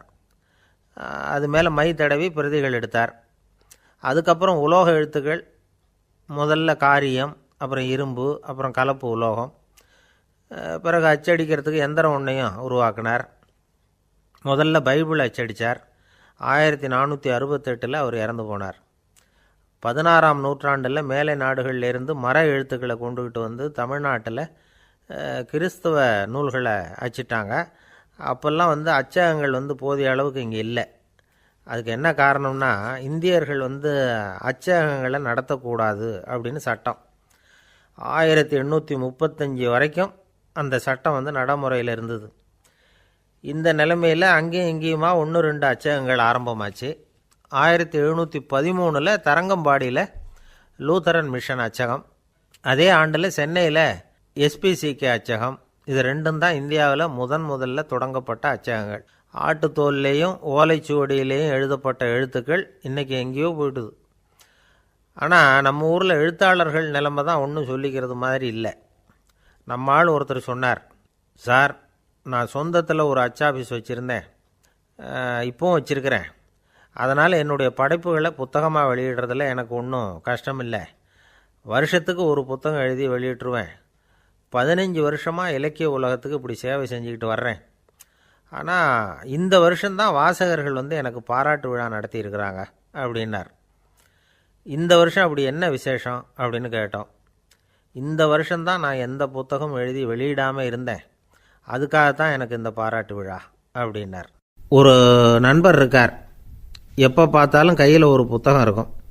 புத்தகம் இல்லாமல் எங்கேயும் புறப்பட மாட்டார். எதுக்காக இப்படி எடுத்துகிட்டு போகிறீங்க அப்படின்னு கேட்டால், எனக்கு இது ஒரு நல்ல நண்பன் மாதிரி. இந்த காலத்தில் எங்கே போனாலும் காத்திருக்க வேண்டியிருக்கு. அது மாதிரி சமயத்தில் நான் நண்பன் கூட பேசிக்கிட்டு இருப்பேன் அப்படிம்பாரான். ஒருத்தர் ஒரு பெரிய அரச பதவியில் இருந்தார். அவர் பதவியிலேருந்து இறங்க வேண்டிய சூழ்நிலை. அரசு கொடுத்துருந்த வீட்டை விட்டுட்டு வெளியில் வர்றார். வரும்பொழுது 2 கையிலையும் 2 பெட்டியை எடுத்துகிட்டு வந்தாராம். சார், உங்களுடைய உடைமைகள் அப்படின்னு கேட்குறாங்க அங்கே இருந்த ஊழியர்கள். இவர் தன்னுடைய கையில் இருக்கிற பெட்டியை காட்டி, இதுதான் என்னுடைய சொத்து அப்படின்னாராம். ஒரு பெட்டியில் அவருடைய உடைகள், இன்னொரு பெட்டியில் அவர் விரும்பி படிக்கிற புத்தகங்கள். அவ்வளோதான். இதுதான் இருந்துதான். புத்தகம் படிக்கிறது மனசுக்கு நல்லதுங்கிறது நமக்கு தெரியும். புத்தக வாசிப்பு உடம்புக்கும் நல்லதுங்கிறாங்க. அது நமக்கு ஆச்சரியமாக தான் இருக்குது. ஒரு நபர் ஒரு வருஷத்தில் சராசரியாக 2000 பக்கங்களை படிச்சிருக்கணுமா, யுனெஸ்கோ பரிந்துரை. ஆனால் நம்ம நாட்டில் நாம் சராசரியாக படிக்கிறது 32 பக்கங்கள். அவ்வளவுதான். இவ்வளவுக்கு நம்ம நாட்டில் 6000த்துக்கும் மேற்பட்ட நாளேடுகள், 2000த்துக்கும் மேற்பட்ட இதழ்கள், மலர்கள், இவ்வளவு இருந்தும் சரியாக வரல. இந்த உலகத்தில் முதல் நூலகம் எங்கே எப்போ ஆரம்பமாச்சு தெரியுமா? கிமு 2500ஆம் ஆண்டில் அது ஆரம்பமாயிருக்குது. பாபிலோனியாவில் அமில் அணு அப்படிங்கிற அரசன் தான் நூலகத்தை உருவாக்கியிருக்கிறான். அப்போல்லாம் தாள் கிடையாது, களிமண் தான். களிமண் பலகைகளில் எழுதி அது தொகுத்து அப்படியே நூலாக்கி அதை நூலகத்தில் வச்சுருப்பாங்களாம். அரசருடைய நூலகத்தில் 1000த்துக்கும் மேற்பட்ட நூல்கள் இருந்ததாக வரலாற்று குறிப்பு இருக்குது. அது மட்டும் இல்லை, அந்த நூலகத்தில் பொருள் வாரியாக, அதாவது சப்ஜெக்ட் வாரியாக புத்தகங்களை வகைப்படுத்தி வச்சுருந்தாங்களாம். அதில் மிச்சம் இருந்த ஒரு 25 களிமண் பலகை புத்தகங்கள் இன்றைக்கும் பிரிட்டிஷ் அருங்காட்சியகத்தில் இருக்குதான். அச்சு தாள் இதெல்லாம் ஏற்பட்டதுக்கப்புறம் அமைக்கப்பட்டது தான் பிரான்சில் இருக்கக்கூடிய பாரிஸ் நூலகம். 1480 பிரெஞ்சு மன்னர் 11ஆம் லூயி இந்த நூலகத்தை அமைச்சாராம். ஆனால் அப்போல்லாம் அரசர்கள் மட்டும்தான் நூலகத்தை பயன்படுத்த முடியுமா. அதுக்கப்புறம் 17ஆம் நூற்றாண்டில் இந்த முறை மாறி பொதுமக்கள் அங்கே போகலாம், படிக்கலாம் அப்படிங்கிற நிலைமை தான். போட்லியன் நூலகம் அப்படின்னு அதுக்கு பேர், பாரிஸ் நகரத்தில் இருக்குது. அங்கே தான் நூல்களின் பட்டியல் தயாரிப்பு பணி ஆரம்பமாச்சு. கல்வி வளர்ச்சியையும் நூலகத்தையும் இணைச்சவர் நெப்போலியன் போனபார்ட். முன்பணம் செலுத்தி புத்தகத்தை படிக்கிற முறையையும் அவர் தான் கொண்டுகிட்டு வந்தாராம். மக்கள்கிட்ட வசூலிக்கிற வரியின் ஒரு பகுதியை நூலகத்துக்கு பயன்படுத்தினவரும் அவர் தானா. நெப்போலியன் நூலகத்தில் உலகத்தில் உள்ள எல்லா மொழி நூல்களும் இருக்குதான். அங்கே ஒரு தமிழ் நூலும் இருந்திருக்குது. அது என்னென்னா கம்பராமாயணம். சோவியத் யூனியனுக்கு படையெடுத்து போனப்போ அங்கேருந்து லட்சக்கணக்கான புத்தகங்களை இந்த பனிச்சறுக்கு வாகனங்கள் இருக்குல்ல, அதில் கொண்டுகிட்டு வந்ததாக வரலாறு. அடுத்தபடியாக குறிப்பிட்டு சொல்லத்தக்க நூலகம் எதுன்னா பிரிட்டிஷ் நூலகம். மிக பழைய கையெழுத்து பிரதியெல்லாம் கூட அங்கே இருக்குது. 1753 ஆரம்பமாச்சு. அதில் உள்ள நூல்களை வரிசையாக அடுக்கினா 180 கிலோமீட்டர் நீளத்துக்கு வருமா. மிகப்பெரிய நூலகம் அமெரிக்க தலைநகர் வாஷிங்டனில் இருக்குதான். இந்தியாவை பொறுத்த வரைக்கும் பெரிய பழைய நூலகம் எதுன்னா கல்கத்தா நூலகம். எல்லா இந்திய மொழி நூல்களும் இங்கே உண்டு. மகாகவி பாரதியார் நடத்தின இந்தியாங்கிற இதழின் எல்லா பிரதிகளும் அங்கே பாதுகாப்பாக இருக்குது. படிக்கும் பழக்கம் இங்கே வளர வேண்டியிருக்குது. ஒருத்தர்கிட்ட ஒரு புஸ்தகத்தை கொடுத்து விமர்சனம் எழுத சொல்லியிருந்தாங்க. கொஞ்ச நாள் கழித்து அவரை போய் பார்த்து, என்னங்க புஸ்தகத்தை படித்து பார்த்தீங்களா அப்படின்னு கேட்டாங்களாம். இதுக்கு அவர் சொல்லியிருக்கிறார், இன்னும் நான் படித்து பார்க்கலிங்க, இப்போ தானே விமர்சனமே எழுதி முடிச்சிருக்கிறேன், இனிமே தான் படிக்கணும் அப்படின்னாராம். ஒருத்தர் அவசரமாக போய்கிட்டு இருந்தார். எங்கே போய்கிட்டு இருக்கீங்க அப்படின்னு கேட்டார் ஒரு பெரியவர். கடைக்கு போகிறேன் சார், சாமான் வாங்கிறதுக்கு அப்படின்னார். அங்கே போகிறதுக்கு முன்னாடி தெரிஞ்சிக்க வேண்டியதெல்லாம் தெரிஞ்சுக்கிட்டீங்களா அப்படின்னு கேட்டார் பெரியவர். கடைக்கு போய் காசை கொடுத்து ஒரு பொருளை வாங்கிட்டு வரப்போகிறோம், இதில் தெரிஞ்சிக்க வேண்டியது என்ன இருக்குது அப்படின்னார் அலட்சியமாக. இப்போ அந்த பெரியவர் பேச ஆரம்பித்தார். இந்த உலகத்தில் எந்த ஒரு செயலில் இறங்குறப்பவும் நாம் நல்லா ஆலோசனை பண்ண வேண்டிய விஷயம் 5 அப்படின்னார். உதாரணமாக, ஒருத்தன் கடைக்கு போய் ஏதோ ஒரு பொருளை வாங்கிட்டு வர போகிறான்னு வச்சுக்கோங்களேன். அப்போ கூட அவன் 5 விஷயங்களை பற்றி தெரிஞ்சுக்க வேண்டியிருக்குது அப்படிங்கிறார் அவர். முதல்ல அந்த பொருள் எப்படிப்பட்டது அப்படிங்கிறத தெரிஞ்சுக்கணும். ரெண்டாவதாக தன்னை பற்றியும் தெரிஞ்சுக்கணும். அப்போ தான் அந்த பொருள் தனக்கு தேவையா இல்லையா அப்படிங்கிறத புரிஞ்சுக்க முடியும். மூணாவதாக தெரிஞ்சுக்க வேண்டியது ஒன்று இருக்குது. அது என்னென்னா, அந்த பொருளை அடையிறதுக்கு வழி என்ன அப்படிங்கிறத தெரிஞ்சுக்கணும். அதாவது எவ்வளவு பணம் கொடுத்தா அது கிடைக்கும், இது மாதிரியான விஷயங்கள். நாலாவதாக அந்த பொருளை அடையிறது மூலமாக நாம் அடையக்கூடிய பயன் என்ன அப்படிங்கிறதையும் உணரணும். அஞ்சாவது, அந்த பொருளை அடையிறதுல இருக்கக்கூடிய தடை எது அப்படிங்கிறதையும் நாம் தெரிஞ்சுக்கணும். பெரியவர் பேசுகிறது ஏதோ தத்துவம் மாதிரி தெரியுது இல்லையா? தத்துவம்தான். அதாவது இப்படி உலகியல் வாழ்க்கையில் சின்ன சின்ன விஷயங்கள்லேயே நாம் 5 விஷயங்களை தெரிஞ்சுக்க வேண்டியிருக்குது. அது ரொம்ப அவசியமாக இருக்குது. பேரின்ப நிலைன்னு சொல்கிறாங்கள்ல, அது மாதிரி பெரிய சமாச்சாரங்கள்லேயும் இந்த 5 விஷயங்களை நாம் தெரிஞ்சுக்க வேண்டியிருக்குது. அதுக்கு பேர் என்னன்னா அர்த்த பஞ்சகம். வைணவ சமயத்தில் அர்த்த பஞ்சகம்ங்கிறது ரொம்ப பெரிய விஷயம். கடைக்கு போகிறது மாதிரி கடவுளை பார்க்க போகிறப்பவும் நாம் 5 விஷயங்களை தெரிஞ்சுக்கணுமா. முதல்ல பரம்பொருள் அப்படிங்கிறது என்ன, அதோட தன்மைகள் என்ன, இதை தெரிஞ்சுக்கணும். இதுக்கு பேர் என்னென்னா பரமாத்ம ஸ்வரூபம் அப்படின்னு பேர். ரெண்டாவது, நாம் யார், நம்மோட தன்மை என்ன அப்படிங்கிறத தெரிஞ்சுக்கணும். நான் யாருன்னு எனக்கே தெரியலைங்கிறப்போ இதை நான் சொல்கிறேன்னு இது என்னுடையதுன்னு சொல்கிறது தப்பு தானே. அப்புறம் மூணாவது விஷயம், பரம்பொருளை நாம் அடையிறதுக்கு வழி எது, இதை தெரிஞ்சுக்கணும். இது உபாய ஸ்வரூபம் அப்படின்னு பேர். நாலாவது விஷயம், நாம் அடைய வேண்டிய பயன்கள் என்ன அப்படிங்கிறத தெரிஞ்சுக்கிறது. இதுக்கு புருஷார்த்தம் அப்படின்னு பேர். அஞ்சாவது, அந்த பயனை அடைய விடாமல் தடுக்கிற தடைகள் யாவை அப்படிங்கிறத தெரிஞ்சுக்கிறது. இது விரோதி ஸ்வரூபம். இதைத்தான் தடையியல் அப்படின்னு சொல்கிறாங்க. அதாவது பரமாத்மாவை பற்றிய அறிவு, ஜீவாத்மாவை பற்றிய அறிவு, உபாயம் பற்றிய அறிவு, புருஷார்த்தம் பற்றிய அறிவு, இந்த 4 அறிவுக்கும் எதிரடையாக, அதாவது அதையெல்லாம் தப்பாக புரிஞ்சுக்கிறதால உண்டாகக்கூடிய அறிவு விரோதி ஸ்வரூபம். என்ன இது தகவலில் ஏதாவது கதை சொல்லுவீங்கன்னு பார்த்தா ஏதோ தத்துவம் பேசிகிட்டு இருக்கிறீங்களே அப்படின்னு நினைக்கலாம். இதுவும் தெரிஞ்சிக்க வேண்டிய ஒரு பெரிய விஷயந்தான். காதில் போட்டு வச்சா எப்போவாவது உபயோகப்படும். என்னுடைய நண்பர் ஒருத்தர் ஒரு நாள் என்கிட்ட சொன்னார், சார், அடுத்த மாதம் தஞ்சாவூரில் ஒரு கல்யாணம், போகிறதா வேண்டாமா அப்படின்னு ஒரே குழப்பமாக இருக்குது அப்படின்னார். நான் உடனே இந்த அர்த்த பஞ்சக உபதேசம் பண்ண ஆரம்பித்தேன். அவர் எல்லாத்தையும் பொறுமையாக கேட்டுவிட்டு, சரி சார், நான் போகிறதுன்னு முடிவு பண்ணிவிட்டேன்னார். எப்படி இந்த முடிவுக்கு வந்தீங்க அப்படின்னு கேட்டேன். அவர் சொன்னார், சார், அந்த 2வது பாயிண்ட் ஒன்று சொன்னீங்களே, அதை புரிஞ்சுக்கிட்டதுக்கு அப்புறம்தான் இந்த முடிவுக்கு வந்தேன் அப்படின்னார். என்ன 2வது பாயிண்ட்டுன்னு? அதாவது தன்னை பற்றி புரிஞ்சுக்கணும் அப்படின்னு சொன்னீங்க. உடனே என்னை பற்றி புரிஞ்சுக்கிட்டேன், நான் யாருங்கிறது எனக்கு தெரிஞ்சுது, உடனே போகிறது தான் நல்லதுன்னு முடிவு பண்ணிவிட்டேன்னார். நீங்கள் யாருன்னு கேட்டேன். நான் தான் சார் அந்த கல்யாணத்தில் தாலி கட்ட வேண்டிய மாப்பிள்ளை அப்படின்னார். அந்த காலத்தில் அண்ணாமலை ரெட்டியார்னு ஒருத்தர் இருந்தார். அவர் வெங்கனூர் அப்படிங்கிற கிராமத்தில் இருந்தார். அங்கேருந்து விருத்தாசலம் கோவிலுக்கு தவறாமல் போயிட்டு வந்துக்கிட்டு இருந்தார். இடையில் வெள்ளாறு, அதில் ஒரு சமயம் வெள்ளம் வந்துட்டுது. இவரால் போக முடியல. அதோட விளைவு வெங்கனூர்லேயே ஒரு கோவில் கட்டணும் அப்படின்னு முடிவு பண்ணார், சிவாலயம். அந்த சமயத்தில் வடநாட்டில் பஞ்சம். அதனால் அங்கே இருந்த பல சிற்பிகள் தென்னாட்டை நோக்கி வர ஆரம்பித்தாங்க. அவங்க வெங்கனூர் வழியாக வர்றது தெரிஞ்சதும் இவர் போய் பார்த்தார். இங்கே ஒரு கோவில் கட்டணும், அதுக்கு நீங்கள் உதவணும்னார். பஞ்ச காலத்தில் இப்படி ஒரு வாய்ப்பு கிடைச்சதில் அவங்களுக்கும் ரொம்ப மகிழ்ச்சி. உற்சாகத்தோடு ஒத்துக்கிட்டாங்க. ஆலய திருப்பணி ஆரம்பமாச்சு.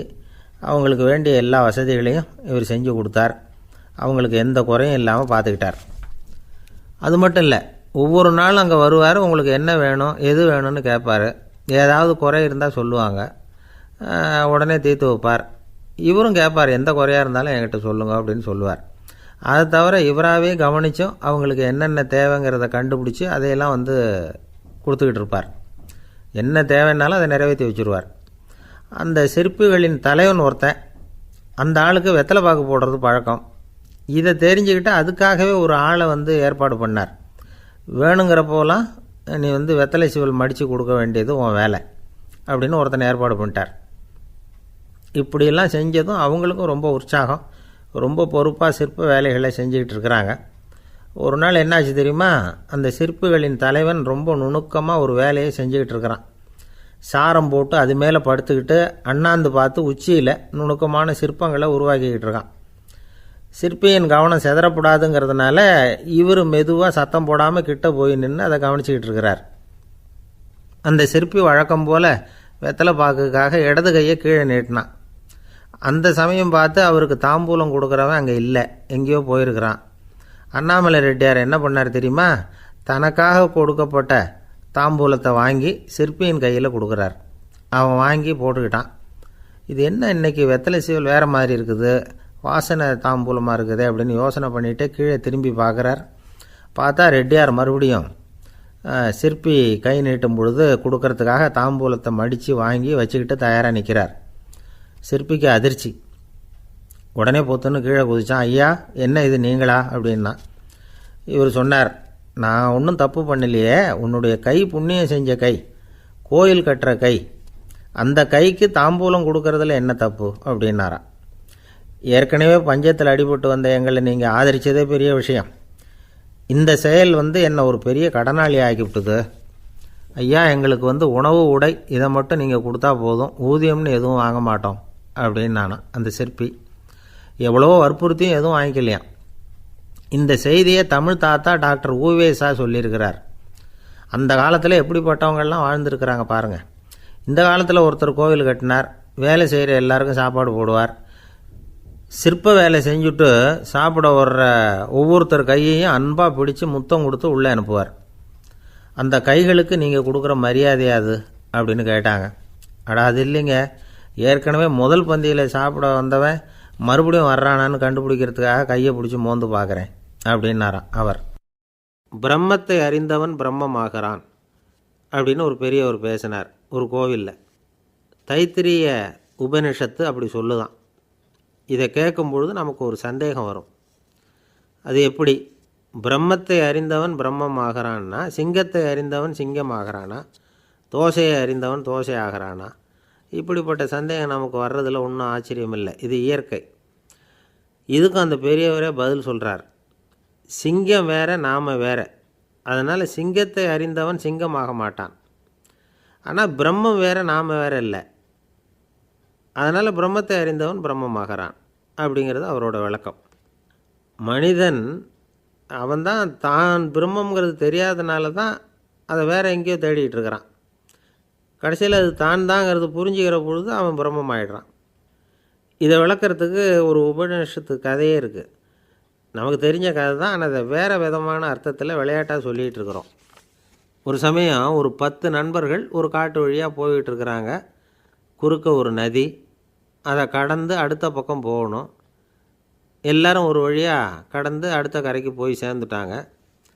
அங்கே போய் சேர்ந்ததுக்கப்புறம் எல்லோரும் பத்திரமா சேர்ந்துட்டோமா அப்படின்னு தெரிஞ்சுக்கிறதுக்காக எண்ணி பார்க்குறான் அந்த கூட்டத்து தலைவன். அவங்க மொத்தம் 10 பேர். ஆனால் அவன் எண்ணி பார்க்குறப்போ 9 தான் வருது. ஏன்னா அவன் தன்னை விட்டுவிட்டான். எதிரில் நிற்கிறவங்கள மட்டுமே எண்ணுறான். ஐயோ, 10வது ஆள் எங்கேங்கிறான், பதறான். சரி, நீ இரு, நான் எண்ணி பார்க்குறேன்னு சொல்லிவிட்டு இன்னொருத்தன் எண்ணுறான். அவனும் தன்னை விட்டுட்டு எண்ணுறான். 9 தான் வருது. எல்லோரும் கொய்யோ முறையோன்னு கத்த ஆரம்பிச்சிட்டாங்க. அந்த சமயத்தில் ஒரு பெரியவர் அந்த பக்கமாக வர்றார். என்ன விஷயம்னு விசாரிக்கிறார். 10வது ஆள் 6 அடிச்சுட்டு போட்டுது அப்படின்னு சொல்லி இவங்க அழறாங்க. சரி, அழாதீங்க அப்படின்னு சொல்லி அந்த தலைவனை பார்த்து இப்படி வாங்குறார். வர்றான். இப்போ எனக்கு முன்னாடி ஒரு தரம் எண்ணு பார்க்கலாம்ங்கிறார். 1 2 3ன்னு ஆரம்பித்து 9ல் முடிக்கிறான். உடனே பெரியவர், நீ தான் அந்த 10வது ஆள் அப்படிங்கிறார். இது உண்மை. நாம் தான் அது. நாம் தான் நம்மளை வேறு எங்கேயோ தேடிகிட்டு இருக்கிறோம். நாம் எங்கேயோ தேடிகிட்டு இருக்கிறோமே, அந்த பிரம்மம் நாம் தான். இப்படி ஒரு பெரிய உண்மையை விளக்கிறதுக்காக தான் அப்படி ஒரு கதை சொல்லப்பட்டது. ஆனால் அதை நாம் வேறு விதமாக வேடிக்கையாக உபயோகப்படுத்திக்கிட்டு இருக்கிறோம். எப்படி தெரியுமா? ஒரு ஆத்தங்கரையில் ஒரு 10 பேர் முழிச்சுக்கிட்டே நின்றுக்கிட்டு இருந்தாங்களாம். அந்த பக்கமாக வந்த ஒருத்தன், ஏன் இப்படி முழிச்சுக்கிட்டு நிற்கிறீங்கன்னு கேட்டிருக்கிறான். எங்களுக்கு நீச்சல் தெரியாது, நாங்கள்லாம் அடுத்த கரைக்கு போய் சேரணும் அப்படின்னு நாங்களாம். சரி, நாங்கள் விட்டுட்டு போய் விட்றேன். எல்லாரும் அக்கறைக்கு போய் சேர்ந்த உடனே ஆளுக்கு 1 ரூபா வீதமாக மொத்தம் 10 ரூபா எனக்கு கொடுக்கணும் அப்படின்ட்டுருக்கான் இவன். சரின்னு ஒத்துக்கிட்டாங்க. இவன் ஒவ்வொருத்தராக கையை பிடிச்சி மெதுவாக ஆற்றுல இறக்கி அழைச்சிட்டு போயிட்டான். 9 பேரை கரை சேர்த்துட்டான். 10வது ஆள் பாதி ஆற்றுல போயிட்டுருக்கிறப்போ திடீர்னு வெள்ளம் வந்துட்டுது. புடி நழுவி போச்சு. கையை விட்டுட்டான். வெள்ளம் அடிச்சிட்டு போட்டுது. அழைச்சிட்டு வந்தவன் நீச்சல் அடித்து தட்டு தடுமாறி கரைக்கு வந்து சேர்ந்துட்டான். கரையில் இருந்தவங்களுக்கு இந்த விஷயம் தெரியாது. இருந்தாலும் இவன் உடம்பு பூரா நனைஞ்சி கொஞ்சம் அதிகமாக மூச்சு வாங்க நின்றுக்கிட்டு இருந்தானா, ஏங்க ஏன் இப்படி மூச்சு வாங்குது, என்ன விஷயம் அப்படின்னு கேட்டாங்களாம். அதுக்கு இவன் கொஞ்சமாக அலட்டிக்காமல் சொன்னானா, வேறு ஒன்றும் இல்லை, நீங்கள் கொடுக்க வேண்டிய 10 ரூபாயில் 1 ரூபா குறைஞ்சி போச்சு, அவ்வளவுதான் அப்படின்னானா. ஒரு ஆள் ராமகிருஷ்ணரை தேடி வந்தான். அவன் கையில் 1000 பொற்காசுகள் வச்சுருந்தான். அதை அவர்கிட்ட கொடுத்து இதை ஏற்றுக்கணும் அப்படின்னு ரொம்ப பணிவாக கேட்டுக்கிட்டான். அவர் பார்த்தார், இது எனக்கு தேவையில்லை, ஆனாலும் உன்னுடைய மனசை புண்படுத்துறதுக்கு நான் விரும்பலை, அதனால் நீ கொடுக்குறத வாங்கிக்கிறேன்னார். வாங்கிக்கிட்டார். அப்புறம் கேட்டார், இதை பாரு, இனிமேல் இதெல்லாம் என்னுடைய இது தானே அப்படின்னார். ஆமாம், அதையெல்லாம் நான் உங்களுக்கே கொடுத்துட்டேன் அவன். சரி, இப்போ நீ எனக்காக ஒரு காரியம் பண்ணணும்னார். என்ன செய்யணும்னு சொல்லுங்கன்னா, இந்த நாணயங்களையெல்லாம் எடுத்துக்கிட்டு போய் கங்கை நதியில் எரிஞ்சுட்டு வா அப்படின்னார். இவனுக்கு அதிர்ச்சியாக போச்சு. என்ன பண்ணுறது, இனிமேல் அது முடியாதுன்னு சொல்ல முடியாது. ஏன்னா அந்த நாணயங்களையெல்லாம் அவருக்கே கொடுத்துட்டான். இனிமேல் அதெல்லாம் இவனுடையது இல்லை. பேசாமல் அவ்வளவையும் அள்ளிக்கிட்டு ஆத்தங்கரைக்கு போனான். போனவன் ரொம்ப நேரம் திரும்பியே வரல. ராமகிருஷ்ணருக்கு சந்தேகம், என்ன ஆச்சு அந்த மனுஷனுக்கு, காசுகளோடு அந்த கங்கையில் குதிச்சுட்டானா, போகும்பொழுதே ஒரு மாதிரியாக தான் போனான், போய் என்னன்னு பார்த்துட்டு வாங்க அப்படின்னார். அங்கே இருந்த ஒருத்தர் ஓடி போய் பார்த்தார். அவர் போய் பார்க்கும்பொழுது அவன் அங்கேயே இருந்தான். அதுக்கப்புறம் அவர் திரும்பி வந்தார். வந்து விவரத்தை சொன்னார். அதாவது அவன் கங்கை கரையில் உட்காந்துக்கிட்டு ஒவ்வொரு நாணயமாக 1 2ன்னு எண்ணி எண்ணி வீசிக்கிட்டு இருக்கிறான். அவனை சுற்றி ஒரு கும்பல் நின்றுக்கிட்டு அவனை தடுத்துக்கிட்டு இருக்குது அப்படின்னு விவரத்தை சொன்னார் போயிட்டு வந்தவர். இதை கேட்டதும் ராமகிருஷ்ணரே புறப்பட்டு அங்கே போனாராம். என்ன இப்படி பண்ணிகிட்ருக்கிற, நான் உன்னை அந்த நாணயங்களை கங்கையில் வீசி எறிய சொன்னேன், நீ ஏன் அதை எண்ணிக்கிட்டு இருக்கிற அப்படின்னார். பழக்கம்தான் காரணம், நான் ஒவ்வொரு நாளும் ஒவ்வொன்றா சேமித்து வச்சேன். இன்றைக்கி என்கிட்ட நிறைய இருக்குது, உங்களுக்கு ஒரு 1000 நாணயங்களை கொடுக்கணுங்கிறது என்னோடய ஆசை அப்படின்னா. இப்போ ராமகிருஷ்ணர் சொன்னார், ஒரே நேரத்தில் எல்லாத்தையும் சம்பாதிச்சிருந்தா நீ எண்ணுறது பொருத்தமாக இருக்கும். எல்லாத்தையும் இழக்கும்போது ஒவ்வொன்றா எண்ணிக்கிட்டு இழக்கிறதுங்கிறது சரியான செயல் இல்லை. அதனால் ஒரே தடவையாக எல்லாத்தையும் தூக்கி எறிஞ்சிடும் அப்படின்னார். இது இழப்பது அப்படிங்கிற ஒரு உயர்ந்த நிலை. இதை நாம் யதார்த்த வாழ்க்கையில் சம்மந்தப்படுத்தி பார்த்து குழப்பிக்கிட்டு இருக்கக்கூடாது. இழக்கிறேன்னு சொல்லிக்கிட்டு இருக்கிற காசையெல்லாம் ஆற்றுலையும் குளத்துலையும் கொண்டு போய் எரிஞ்சிட்டு வாங்க அப்படின்னு உபதேசம் பண்ணுறதாக யாரும் நினச்சிடக்கூடாது. இதில் நாம் புரிஞ்சிக்க வேண்டியது என்னென்னா, எதையாவது ஒன்றை இன்னொருத்தருக்கு கொடுக்கணும் அப்படின்னு விருப்பப்பட்டால் அதை மனப்பூர்வமாக கொடுத்துடணும். கொடுத்துட்டு அதையே நினச்சிக்கிட்டு இருக்கக்கூடாது. நம்மால் ஒருத்தர் ஒரு 100 ரூபா நோட்டை தன்னுடைய நண்பர் ஒருத்தர்கிட்ட கொடுத்து, இது உனக்கு தான் வச்சுக்கோ அப்படின்னார். அவர் பார்த்தார், இது இனிமேல் எனக்கு தானே சொந்தம் அப்படின்னார். ஆமான்னார் அவர். அப்படின்னா எனக்காக நீ ஒரு உதவி செய்யணும்னார். சொல்லுங்கள் செய்கிறேன்னார் அவர். இந்த 100 ரூபா நோட்டை தீ வச்சு கொளுத்தி விடுன்னார். இவர் அதிர்ச்சியாகி அவரை பார்த்தார். இப்போ அவர் சொன்னார், நீ எனக்கு அன்பாக கொடுத்தது இது, இந்த நோட்டு கள்ள நோட்டுங்கிறது எனக்கு முன்னாடியே தெரியும், சீக்கிரம் கொளுத்தி விடு, அதுதான் நம்ம 2 பேருக்குமே நல்லது அப்படின்னாராம் அவர். ஏங்க எங்கே போயிட்டு வரீங்க அப்படின்னு கேட்டேன் எனக்கு வேண்டப்பட்ட ஒருத்தரை பார்த்து. ஆஸ்பத்திரிக்குன்னார். எந்த ஆஸ்பத்திரிக்குன்னே? மாட்டு ஆஸ்பத்திரிக்குன்னார். என்ன விஷயம்னே? மாமனாருக்கு உடம்பு சரியில்லை, அதுதான் மாட்டு ஆஸ்பத்திரிக்கு போயிட்டு வரேன்னார். அட பாவி, அதுக்கு அந்த ஆஸ்பத்திரிக்காக போவாங்க அப்படின்னு ஆச்சரியமா. அட அது இல்லைப்பா, முதல்ல எங்கள் குடும்ப டாக்டர் தான் தேடிக்கிட்டு போனேன். அவர் அந்த நேரத்தில் அவர் வளர்க்குற நாய்க்குட்டிக்கு உடம்பு சரியில்லைன்னு சொல்லி அதை தூக்கிக்கிட்டு மாட்டு ஆஸ்பத்திரிக்கு போயிட்டாராம் சொன்னாங்க. அதனால் அங்கே போய் அவரை சந்தித்து விஷயத்தை சொல்லிவிட்டு வர்றேன்னார். அப்புறம் தான் எனக்கு கொஞ்சம் நிம்மதியாக இருந்தது. பொதுவாக நமக்கு தெரிஞ்ச வரையில் டாக்டர்கள் 2 வகை. நமக்கு வைத்தியம் பண்ணுற டாக்டர்கள் ஒரு வகை, நம்மக்கிட்ட இருக்கிற ஆடு மாடு கோழிக்கு வைத்தியம் பண்ணுற டாக்டர்கள் ஒரு வகை. இப்போ தான் எனக்கு தெரியும் இன்னொரு வகையான டாக்டர்களும் உண்டுங்கிறது. அது யாருன்னா, பூச்சிகளுக்கு வைத்தியம் பண்ணுற டாக்டர்கள், அதாவது பூச்சி டாக்டர்கள். வெளிநாடுகளில் அப்படிலாம் கூட சில பேர் இருக்கிறாங்க. பிரிட்டனில் யார்க்ஷயர் வட்டாரத்தில் ராதர்ஹாம் அப்படின்னு ஒரு ஊர். அங்கே ஒரு விலங்கியல் மருத்துவர், பேர் டாக்டர் லான்ஸ் ஜெப்சன். அவர் ஆஸ்பத்திரி வாசலில் பார்த்தீங்கன்னா தினமும் நிறைய பேர் நின்றுக்கிட்டு இருப்பாங்க. கையில் கண்ணாடி குடுவை, தகர டப்பா இப்படி ஏதாவது இருக்கும். அதுக்குள்ளே ஏதாவது பூச்சிகள் இருக்கும். அதுக்கு வைத்தியம் பண்ணுறதுக்காக வந்தவங்க தான் அவங்கெல்லாம். சிலந்தி பூச்சி, பல்லி, தேள், பாம்பு இப்படி ஏதாவது இருக்கும். பொழுதுபோக்காக சில பேர் நாய், பூனை, கிளி, மைனா, புறா இப்படி ஏதாவது வளர்க்குறாங்கல்ல. அது மாதிரி இப்போல்லாம் தேள், பல்லி, பாம்பு, பூச்சி இதையெல்லாம் வளர்க்க ஆரம்பிச்சிட்டாங்களாம். இது ஒரு புது ஃபேஷன்.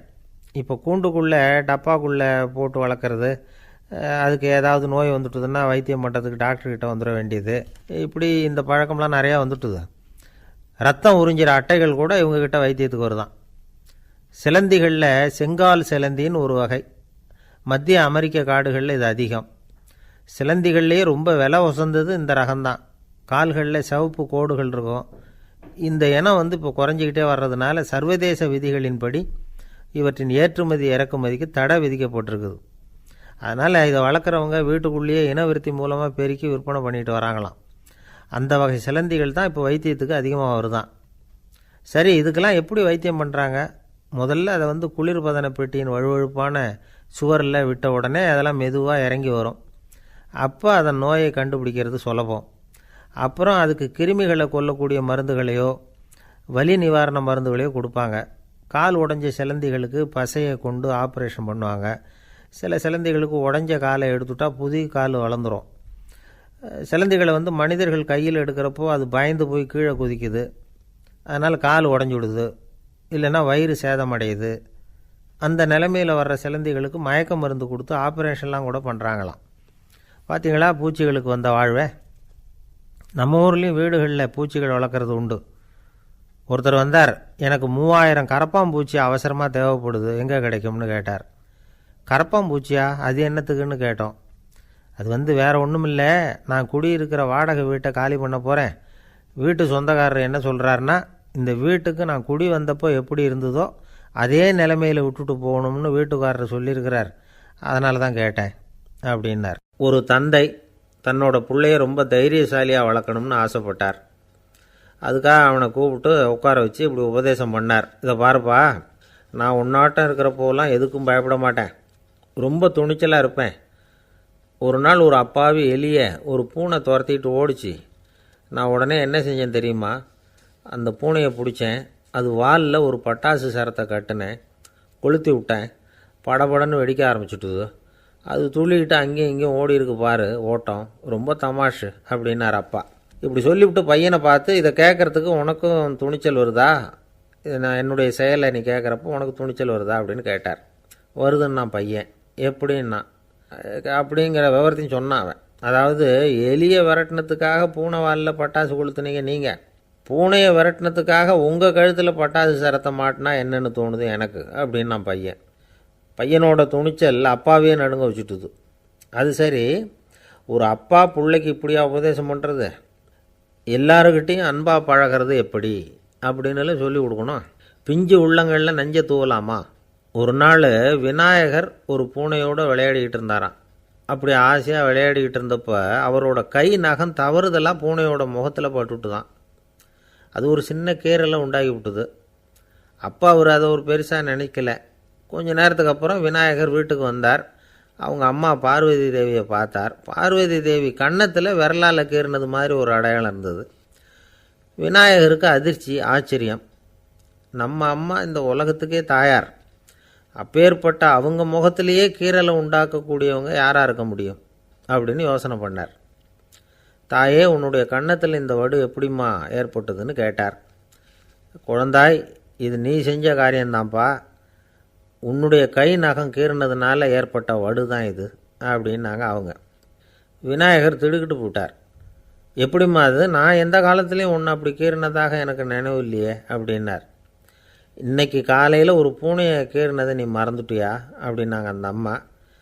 விநாயகர் திகைச்சு போய் நின்னார். பார்வதி தேவி சொன்னாங்க, இதை பார்ப்பா, இந்த உலகத்தில் இருக்கக்கூடிய எல்லா உயிர்கள்லேயும் நான் இருக்கிறேன், நான் தான் இந்த உலகமாக ஆகியிருக்கிறேன்.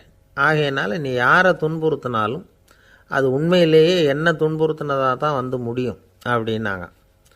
விநாயகர் மனசுக்குள்ளே ஒரு வெளிச்சம் ஏற்பட்டு தான். அதுக்கப்புறம் அவர் யாரையுமே கல்யாணம் பண்ணிக்காததுக்கு அதுதான் காரணமாக. இந்த உலகத்தில் எல்லாரையும், இங்கே இருக்கிற எல்லாத்தையும் தாயின் வடிவமாக அவர் பார்க்க ஆரம்பிச்சிட்டாராம். குருதேவர் ராமகிருஷ்ணர் இந்த கதையை எடுத்து சொல்லியிருக்கிறார். நபிகள் நாயகம் ஒரு தடவை ஒரு நாற்காலியில் உட்காந்து என்னமோ யோசனை பண்ணிகிட்டு இருந்திருக்கிறார். அப்போ அவரோட உடையில் ஒரு கீழ்ப்பகுதி தரையில் படிஞ்சு கிடந்திருக்குது.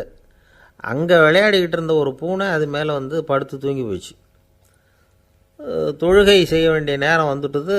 நபிகள் நாயகம் எழுந்திருக்க பார்த்தார். அப்போ தான் பூனை தன்னோட உடை மேலே படுத்து தூங்கிட்டு இருக்கிறது கண்ணில் படுது. பூனையோட தூக்கத்தை கலைக்க விரும்பல. அவர் தன்னுடைய சகோதரியை கூப்பிட்டார். ஒரு கத்திரிக்கோல் எடுத்துகிட்டு வர சொன்னார். பூனை படுத்திருந்த உடைப்பகுதி மட்டும் இருக்குல்ல, அதை மட்டும் அதோட கத்திரிச்சு விட்டுட்டு அதுக்கப்புறம் அவர் எழுந்திரிச்சு தொழுகைக்கு போனாராம். அதாவது பிற உயிர்கள்கிட்ட எப்படி அன்பு காட்டணுங்கிறத பெரியவங்க எவ்வளவோ விதத்தில் நமக்கு எடுத்து காட்டியிருக்கிறாங்க. இருந்தாலும் எத்தனை பேர் மனசில் அதெல்லாம் உரைச்சிருக்குது. நாமளும் நம்ம ட்ரெஸ்ஸு மேலே ஒரு பூனை படுத்திருந்தா ஒரு கத்திரிக்கோலை தான் தேடுவோம், எடுத்துகிட்டு வர சொல்லுவோம். துணியை வெட்டுறதுக்கு பதிலாக இல்லை அதோட வாழை வெட்டினா என்ன அப்படின்னு தோணும். ஒரு ஆள் ரொம்ப பிரியமாக ஒரு பூனையை ஆற்றுல குளிப்பாட்டிக்கிட்டு இருந்தானா. எப்படி? அந்த பூனையை ஆற்று தண்ணியில் அமுக்கி அமுக்கி குளிப்பாட்டிக்கிட்டு இருக்கிறான். அந்த வழியாக போன பெரிய ஒருத்தர் இதை பார்த்தார். இதை பார்ப்பா, பூனையை அது மாதிரி ஆற்று தண்ணியில் அமுக்கி குளிப்பாட்டாத, மூச்சு திணறி செத்து போடும் அப்படின்னு அட்வைஸ் பண்ணார். நீ போய் அவன் வேலையை பார்த்துக்கிட்டு, எனக்கு எல்லாம் தெரியும்னா இவன் சரின்னு அவர் போயிட்டார். கொஞ்ச நேரம் கழித்து அவரே அந்த வழியாக திரும்பி வந்துக்கிட்டு இருந்தார். ஆற்றுல பூனையை குளிப்பாட்டிக்கிட்டு இருந்தவன் அழுதுகிட்டு உட்காந்துருக்கிறான். பக்கத்தில் அந்த பூனை செத்து கிடக்குது. இதை பார்த்தார் பெரியவர். நான் தான் அப்போவே சொன்னேனே அந்த பூனையை ஆற்றுல நினைக்காதேன்னு, அதை கேட்டிருந்தா இப்படி ஆயிருக்குமா அப்படின்னார். அந்த ஆள் கோபமாக இவரை முறைச்சி பார்த்தான். அட போய்யா, இந்த பூனை ஆற்றுல குளித்ததுனால ஒன்றும் செத்து போகல, குளித்ததுக்கப்புறம் அதோட உடம்பு ஈரமாக இருக்குதுன்னு அதை புழிஞ்சேன், அதனால தான் இப்படி ஆயிட்டுது அப்படின்னு நானாம். உலகத்தில் எது எதுக்கும் ஆராய்ச்சி கூடங்கள் இருக்குதுல்ல, அது மாதிரி தூக்கத்தை பற்றி ஆராய்ச்சி பண்ணுறதுக்கு ஒரு ஆராய்ச்சி கூடம் இருக்குது. அப்படி ஆராய்ச்சி பண்ணணும்னா அதுக்கு மூழ்கிக்கிட்டு இருக்கணும்ல. அதனால தான் அந்த ஆராய்ச்சி கூடம் இங்கே இல்லை. அமெரிக்காவில் பாஸ்டன் பல்கலைக்கழக மருத்துவமனையில் அது இருக்குது. அங்கே தூக்கத்தை பற்றி பலவிதமான ஆராய்ச்சிகள் பண்ணிகிட்டு இருக்கிறாங்க.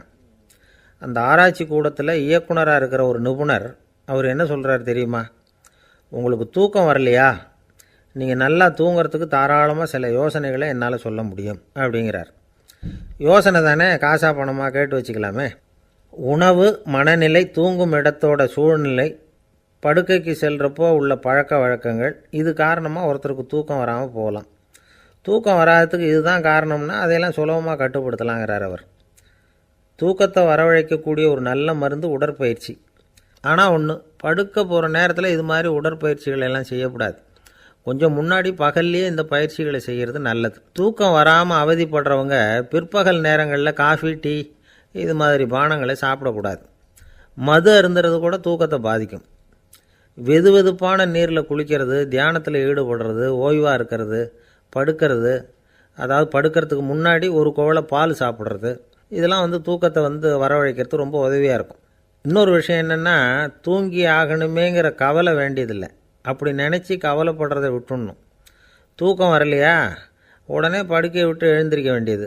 வெளியில் வாங்க, வேறு ஏதாவது வேலையில் ஈடுபடுங்க, கொஞ்சம் நேரம் உலாவுங்க, அல்லது ஏதாவது ஒரு புஸ்தகத்தை எடுத்து படிங்க. களைப்பு ஏற்பட்டால் மறுபடியும் படுக்கைக்கு போங்க, தூக்கம் தானாக வந்துடும். ஒரு விஷயத்தை மட்டும் நல்லா ஞாபகத்தில் வச்சுக்கணும். படுக்கைக்கு போகிறப்போ உங்கள் மற்ற எல்லா பிரச்சனைகளையும் மறந்துடணும். அது எப்படி சார் முடியும், அந்த நேரம் தானே எல்லா பிரச்சனையும் வரிசையாக ஞாபகத்துக்கு வருது அப்படின்னு நாம் நினைக்கலாம். ஆனால் பழக்கத்தில் அதை நாம் மாற்றிக்க முடியும். கொஞ்சம் முயற்சி பண்ணணும், அவ்வளோதான். இது எல்லாமே ஆராய்ச்சி பண்ணி பார்த்துட்டு அந்த நிபுணர் சொல்கிற கருத்து தான். இன்னொரு விஷயமும் அவர் சொல்கிறார். அது என்னென்னா, உடல் கோளாறு காரணமாக தூக்கம் வராமல் அவதிப்படுறவங்களுக்கெல்லாம் இந்த யோசனைகள் சரியாக வராது அப்படிங்கிறார். அதுக்கெல்லாம் மருத்துவ சிகிச்சை கொடுத்து தான் சரி பண்ணணும். சில பேருக்கு நடு ராத்திரியில் மூச்சு திணறல் ஏற்பட்டு தூக்கம் வராமல் போயிடும். ஊரெல்லாம் தூங்குறப்போ தான் மட்டும் தூங்காமல் மூழ்கிட்டு இருக்கிறது, ஊரெல்லாம் மூழ்கிட்டு இருக்கிறப்போ தான் மட்டும் தூங்குறது, இது மாதிரி கோளாறுகளால் சில பேர் பாதிக்கப்படலாம். காலு தசை முறுக்கிக்கிறதுனால சில பேருக்கு அடிக்கடி விழிப்பு வரலாம். மன அழற்சி காரணமாக சில பேருக்கு தூக்கம் வராது. இது மாதிரி கோளாறுகளுக்கெல்லாம் அதுக்கு தகுந்த மாதிரி சிகிச்சை கொடுத்து தான் சரி பண்ண வேண்டியிருக்கும். எந்த கோளாறும் இல்லாமல் தூக்கம் வரலைன்னா ஆரம்பத்தில் சொன்ன முறைகளை கடைப்பிடிச்சி பார்க்கலாம். தூக்கம் வந்ததுன்னா யோசனை சொன்ன அந்த நிபுணருக்கு நன்றி சொல்லலாம். ஒருத்தர் ஏன் சார் பஸ்ஸில் தூங்குறது கெட்ட பழக்கமானு கேட்டார். இல்லையே, நான் கூட பஸ்ஸில் போகிறப்ப தூங்கிட்டு தானே போவேன் அப்படின்னார் இன்னொருத்தர். அப்புறம் ஏன் என்ன டிரைவர் வேலை வேணாம்னு வீட்டுக்கு அனுப்பி வச்சுட்டாங்க அப்படின்னாராம் அவர். ஒருத்தரை பார்த்து உன்னுடைய நண்பர்கள் யார் அப்படின்னு ஒரு கேள்வி கேட்டு பாருங்க, கொஞ்சம் யோசித்து பதில் சொல்லுவாங்க. அவங்கக்கிட்டேயே உன்னுடைய எதிரிகள் யார் அப்படின்னு கேளுங்க, கடகடன்னு ஒப்பிச்சிருவாங்க. நம்ம மனசு இருக்க அது எப்படின்னா, நம்ம நண்பர்களை விட எதிரிகளை அது நல்லா ஞாபகத்தில் வச்சுக்கும். இது ஒரு ஆச்சரியமான உண்மை. உங்களால் நண்பர்களை மறந்துட முடியும், ஆனால் எதிரிகளை மறந்துட முடியாது. இது ஒரு வேடிக்கையான நிலைமை தான். அழகான தருணங்களை நாம் ஏன் மறந்துடுறோம்? இது இயற்கை. ஏன்னா நம்ம மனசு மலர்களை கவனிக்கிறதில்ல, அதில் இருக்கிற முள்ளை தான் கவனிக்குது. தன்னை காயப்படுத்துகிற எதையும் அது உடனே கண்டுகொள்ளுது.